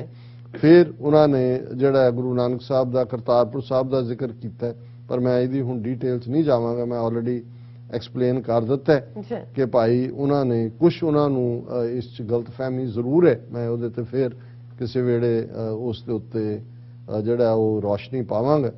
I have always wished that both Sikhs and Muslims understand the actual similarities between them. If they only had understood the real brotherhood amongst themselves, the tragedy of 1947 could have been avoided. कि जे सांझां दी समझ हुंदी दोनां कौमां नूं ते 47 दी जिहड़ी partition दी tragedy है, जिस चों फिर बहुत दुख निकलिया है, अवॉइड हो सकदा सी। मैं समझदा भी ਉਹਦੇ ਵੀ ਮਲਟੀਪਲ ਰੀਜ਼ਨਸ ਨੇ, ਕੱਲਾ ਰਿਲੀਜੀਅਸ ਨਹੀਂ ਹੈ। ਜਦੋਂ ਕਿ ਅਸੀਂ ਪੋਲੀਟੀਕਲ ਕੌਣ ਕਿੱਥੇ ਮਹਿਫੂਜ਼ ਮਹਿਸੂਸ ਕਰਦਾ ਹੈ, ਜਦੋਂ ਇਨਸਿਕਿਉਰਿਟੀ ਦੀ ਸ਼ੁਰੂ ਹੋਈ ਗੱਲ, ਜੇ 9 ਕਰੋੜ ਮੁਸਲਮਾਨ ਉਸ ਵੇਲੇ ਦੇ ਇਸ ਗੱਲੋਂ ਇਨਸਿਕਿਉਰ ਸੀ ਕਿ ਜੇ 33 ਕਰੋੜ ਹਿੰਦੂਆਂ ਦੇ ਨਾਲ ਅਸੀਂ ਰਹੇ ਤੇ ਅਲਟੀਮੇਟਲੀ ਮੈਜੋਰਿਟੀ ਬਰੂਟ ਮੈਜੋਰਿਟੀ ਨਾਲ ਇਹ ਸਾਡੀ ਇੰਡੀਪੈਂਡੈਂਸ ਖਾ ਜਾਣਗੇ, ਤਾਂ ਉਸ ਅਨਸਰਟਨ ਟਾਈਮ 'ਚ 8 ਮਿਲੀਅਨ ਦੇ ਕਰੀਬ ਸਿੱਖ ਬਿਲਕੁਲ ਉਹਨਾਂ ਦਾ ਇਨਸਿਕਿਉਰ ਹੋਣਾ ਲਾਜ਼ਮੀ ਸੀ ਕਿ ਉਹ ਕਿਸ ਸਟਰਕਚਰ 'ਚ ਜਾਣ। ਹਾਂ, ਜਿੱਥੇ ਫੇਲਿਅਰ ਹੈ ਜੇ ਸਾਡੀ ਲੀਡਰਸ਼ਿਪ ਮਾਸਟਰ ਤਾਰਾ ਸਿੰਘ ਦੀ ਉਸ ਵੇਲੇ ਵਾਈਜ਼ਲੀ ਐਕਟ ਕਰਦੀ ਕਾਇਦੇ ਆਜ਼ਮ ਦੇ ਨਾਲ ਔਰ ਜਿਵੇਂ ਦੂਸਰਿਆਂ ਦੇ ਨਾਲ ਇੱਕ ਪ੍ਰੋਪਰ ਨੈਗੋਸ਼ੀਏਸ਼ਨ ਹੁੰਦੀ, ਬੇਸ਼ੱਕ ਪਾਰਟੀਸ਼ਨ ਹੀ ਹੋ ਜਾਂਦੀ, ਲੇਕਿਨ ਇਹ ਬਲੱਡ ਸ਼ੈਡ ਜਿਹੜਾ ਇਹ ਪੀਸਫੁਲ ਵੀ ਤਾਂ ਟ੍ਰਾਂਸਫਰ ਹੋ ਸਕਦਾ ਸੀ ਜੇ ਨਾਲ ਨਾ ਵੀ ਰਹਿਣਾ ਚਾਹੁੰਦੇ।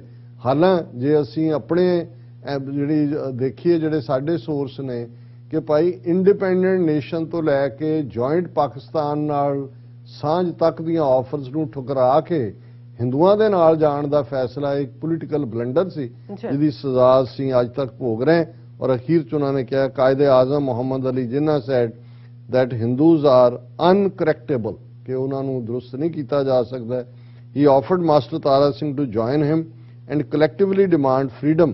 Master Tara Singh agreed at first, but when he met Nehru cunningly pursued him to be his brother born from the same origin. Nehru followed the same motto, बगल में छुरी मुंह में राम राम। ये ਅਸੀਂ already ਜ਼ਿਕਰ ਕਰ ਲਿਆ। ਮਾਸਟਰ ਤਾਰਾ ਸਿੰਘ ਕਿਉਂ ਹਿੱਲਿਆ, ਉਹਦੇ ਮਲਟੀਪਲ ਰੀਜ਼ਨਸ ਨੇ, ਅਕਸਰ ਅਸੀਂ ਡਿਸਕਸ ਕਰਦੇ ਰਹਿੰਦੇ ਹਾਂ। Nehru exploited the Sikhs against Muslims because they are the real warrior group. ਇਹ ਤੁਸੀਂ ਬਿਲਕੁਲ ਠੀਕ ਫਰਮਾਇਆ, ਅਸੀਂ ਵਰਤੇ ਗਏ ਮੈਜੋਰਿਟੀ ਹਿੰਦੂਆਂ ਦੇ ਹੱਥਾਂ 'ਚ। I hope you will not mind any of my views, sir. If anything is against your beliefs, I beg your apology. Believe me, sir, I have great regards and respect for you and love for the cute and confident Neelam Kaur. Thank you so और much. उन्होंने Mrs doctor QA Awan. जी सो मेरा ख्याल है भी ਤੁਸੀਂ break ਤੇ ਚਲੇ ਜਾਣਾ ਹੈ। ਜੀ ਡਾਕਟਰ ਸਾਹਿਬ ਤੁਹਾਡਾ ਬਹੁਤ ਬਹੁਤ ਸ਼ੁਕਰੀਆ ਸਾਥ ਲੈਣੇ ਬ੍ਰੇਕ। ਫਿਓਰਸ ਆ ਤੁਸੀਂ ਇਸੇ ਤਰ੍ਹਾਂ ਬਣੇ ਰਹਿਣਾ। ਮਿਲਦੇ ਹਾਂ ਛੋਟੇ ਜਿਹੇ ਬ੍ਰੇਕ ਤੋਂ ਬਾਅਦ।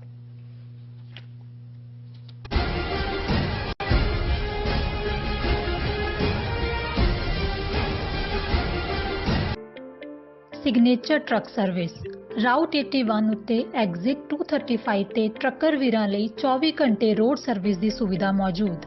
Heavy duty repair, oil change, ਪੁਰਾਣੇ ਅਤੇ ਨਵੇਂ tyre, computer diagnostic, DPF cleaning, brake service ਜਾਂ ਰਸਤੇ ਵਿੱਚ ਆਈ ਹਰ ਤਰ੍ਹਾਂ ਦੀ ਰਿਪੇਅਰ ਪ੍ਰੋਫੈਸ਼ਨਲ ਟੀਮ ਵੱਲੋਂ ਕੀਤੀ ਜਾਂਦੀ ਹੈ। ਬ੍ਰੇਕਫਾਸਟ, ਲੰਚ ਅਤੇ ਡਿਨਰ ਲਈ ਪੰਜਾਬੀ ਢਾਬੇ ਦਾ ਆਨੰਦ ਵੀ ਮਾਣੋ। ਡਰਾਈਵਰ ਅਤੇ ਟਰੱਕ ਆਪਰੇਟਰ ਵੀਰ ਡਿਸਪੈਚ ਦੀ ਸਰਵਿਸ ਲਈ ਸਾਡੇ ਨਾਲ ਸੰਪਰਕ ਕਰਨ। Signature truck service 58 triangle drive, Weyers Cave, Virginia 24486।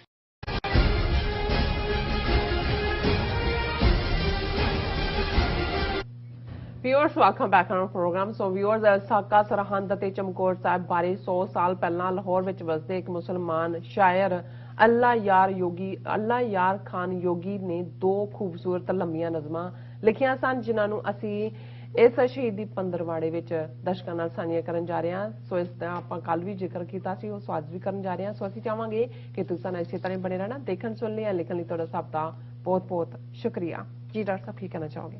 ਦੇਖੋ ਸ਼ਹੀਦੀ ਪੰਦਰਵਾੜਾ ਚੱਲ ਰਿਹਾ ਹੈ। ਅਸੀਂ ਇਹ ਸਮੁੱਚੇ ਹੀ ਪ੍ਰੋਗਰਾਮ 1704 ਦੇ ਵਿੱਚ ਜੋ ਕੁਝ ਇਹਨਾਂ 15 ਦਿਨਾਂ ਦੇ ਵਿੱਚ ਵਾਪਰਦਾ ਹੈ, ਸਾਹਿਬਜ਼ਾਦਿਆਂ ਦੀ, ਮਾਤਾ ਗੁਜਰੀ ਦੀ ਸ਼ਹਾਦਤ, 3 ਪਿਆਰੇ ਭਾਈ ਹਿੰਮਤ ਸਿੰਘ, ਭਾਈ ਮੋਹਕਮ ਸਿੰਘ ਦੀ ਸ਼ਹਾਦਤ ਔਰ ਹਜ਼ਾਰਾਂ ਸਿੰਘਾਂ ਸਿੰਘਣੀਆਂ ਦੀ ਸ਼ਹਾਦਤ, ਉਹਨਾਂ ਦੇ ਨਾਂ ਇਸ ਸਾਰੇ ਪੰਦਰਵਾੜਿਆਂ ਨੂੰ ਕਰ ਰਹੇ ਹਾਂ ਇਹਨਾਂ ਸ਼ਹੀਦੀ ਦਿਨਾਂ ਨੂੰ।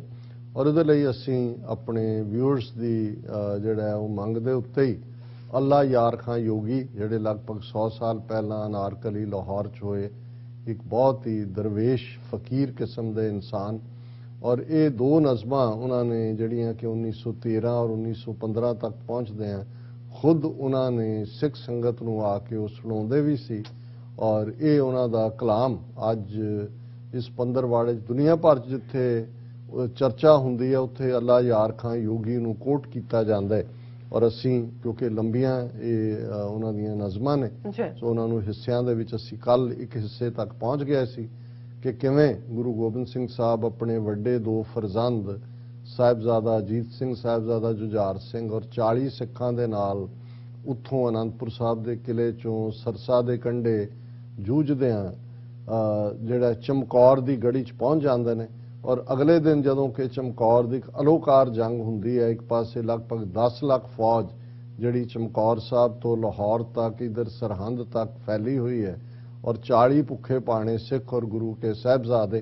जी उस जंग नूं जिहड़ी कि अगले दिन मचाई जानी है, उस रात गुरु गोबिंद सिंह साहब किवें अपने सिखां दे नाल अपने वो सारे माहौल च ने, उन्होंने एक शायर का तसव्वुर भी हुंदा है, जो जानकारी हिस्टरी की जिन्नी हुंदी है उहदे ते भी बेस हुंदा है।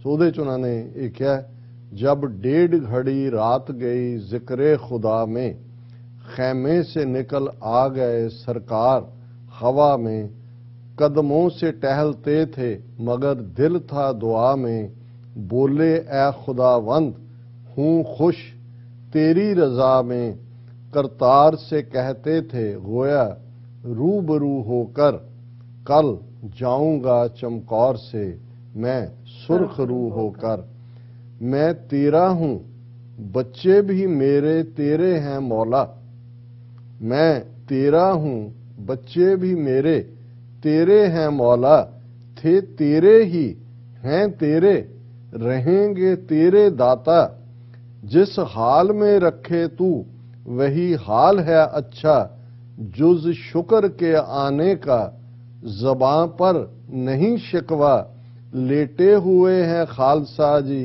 आज ज़मीं पर, किस तरह से चैन आए हमें शाहे नशी पर। जी ये वेरवा है कि शुकराना है वाहिगुरू तेरे ही बच्चे सी, और ये जदों शाहे नशी हैं, शाही बिस्तरे ते सौण वाले अज जमीन ते लेटे हुए ने। ये कह के गुरु लश्करे खुफ्ता में दर आए, लश्कर आए खुफ्ता है सुता होया जिहड़े सिख ने, ये कहकर गुरु लश्करे खुफ्ता में दर आए, पहरे पे जवां ऊँगते अक्सर नजर आए, यूं हर जगह खामोश गए बेखबर आए, सोए हुए बच्चों के करी जूं पिदर आए, गर्जे के दबे पांव टहलने लगे सतगुर, भक्ति से मुरीदों के बहलने लगे सतगुर। हुण पिदर कहंदे ने पिता नूं कि गुरु साहब बड़े अपोछले कदमां दे नाल उस गड़ी दे विच सिख सुते हुए ने, साहबजादियां दे कोल भी आए और वो सारे बड़े प्यार दे नाल उन्हां दे वल देख रहे ने। साफे कभी सिंगों के उठाते थे जमीन से, साफे कभी सिंगों के उठाते थे जमीन से, केस इसके जो झाड़े तो ली खाक उसकी जबीं से, सर ठीक किए सरके हुए बालिशे ए जी से, तरतीब दी हर चीज को ला ला के कहीं से, हाशा किसी मुर्शद में ये इसार नहीं है, ये प्यार किसी पीर जिनहार नहीं है। कि वो सिखां दे सिरां ते दस्तारां ਜਿਹੜੀਆਂ ਪਾਸੇ ਨੇ ਉਹਨਾਂ ਨੂੰ ਰੱਖਦੇ ਨੇ, ਉਹਨਾਂ ਨੂੰ ਪਲੋਸਦੇ ਨੇ, ਜਿਹੜੀ ਚੀਜ਼ ਜਿਹੜਾ ਉਹ ਉਖੜੀ ਹੋਈ ਹੈ ਉਸ ਨੂੰ ਠੀਕ ਕਰਦੇ ਨੇ। ਔਰ ਉਹ ਅੱਲਾ ਯਾਰ ਖਾਂ ਯੋਗੀ ਕਹਿੰਦੇ ਨੇ ਕਿ ਜਿੰਨਾ ਪਰਉਪਕਾਰ ਇਸ ਮੁਰਸ਼ਦ 'ਚ ਹੈ ਦੁਨੀਆ ਦੇ ਕਿਸੇ ਪੀਰ 'ਚ ਨਹੀਂ ਹੋਏਗਾ ਕਿ ਇੰਨਾ ਪਿਆਰ ਆਪਣੇ ਮੁਰੀਦਾਂ ਦੇ ਨਾਲ। ਥੇ ਦੇਖਤੇ ਹਰ ਇੱਕ ਕੋ ਗੁਰੂ ਦੀਦਾਏ ਤਰ ਸੇ, ਅੱਖਾਂ ਦੇ ਵਿੱਚ ਅਥਰੂਆਂ ਦੇ ਨਾਲ ਉਹ ਆਪਣੇ ਹਰ ਪਿਆਰੇ ਸਿੱਖ ਨੂੰ ਦੀਦਾਏ ਤਰ। थे देखते हर एक को गुरु दीदाए तर से, उल्फत की निगाहों से मोहब्बत की नजर से, बांधे हुए पटका पे खिदमत थे कमर से, था जागता कोई तो सरक जाते थे सर से, नफरत थी यहाँ तक शहवाला को रिया से, नेकी को छुपाते थे सदा माओ शुमा से। कि तर अखां दे नाल गुरु साहब देख रहे ने बड़े पोले पोले, जे किसी दी अख खुलण लगदी है तो गुरु साहब दूर खिसक जांदे ने, क्योंकि उन्हां नूं दिखावा पसंद नहीं है। वो तां अपने प्यार दा इजहार अपने सिखां दे नाल करना चाहुंदे ने, उन्हां दे अंदर इन्नी निर्माणता है। जिन सिंहों ने कल मौत के साहिल था उतरना, कल सुबह था जिन खालसों ने जंग में मरना, बाली से शहीदों के हुआ जब के गुजरना, मुश्किल हुआ इस जान से कदम आगे को धरना, चूमा कभी हलकूम दहन चूमने बैठे, जब पायती आए तो चरण चूमने बैठे। गुरु साहब कहते ने इन्हां ने कल किनारे लगना है, बिल्कुल पार उतरना है, कल इन्हां दी ਪ੍ਰੀਖਿਆ, ਇਹਨਾਂ ਨੇ ਜੰਗ 'ਚ ਸ਼ਹੀਦ ਹੋਣਾ ਹੈ।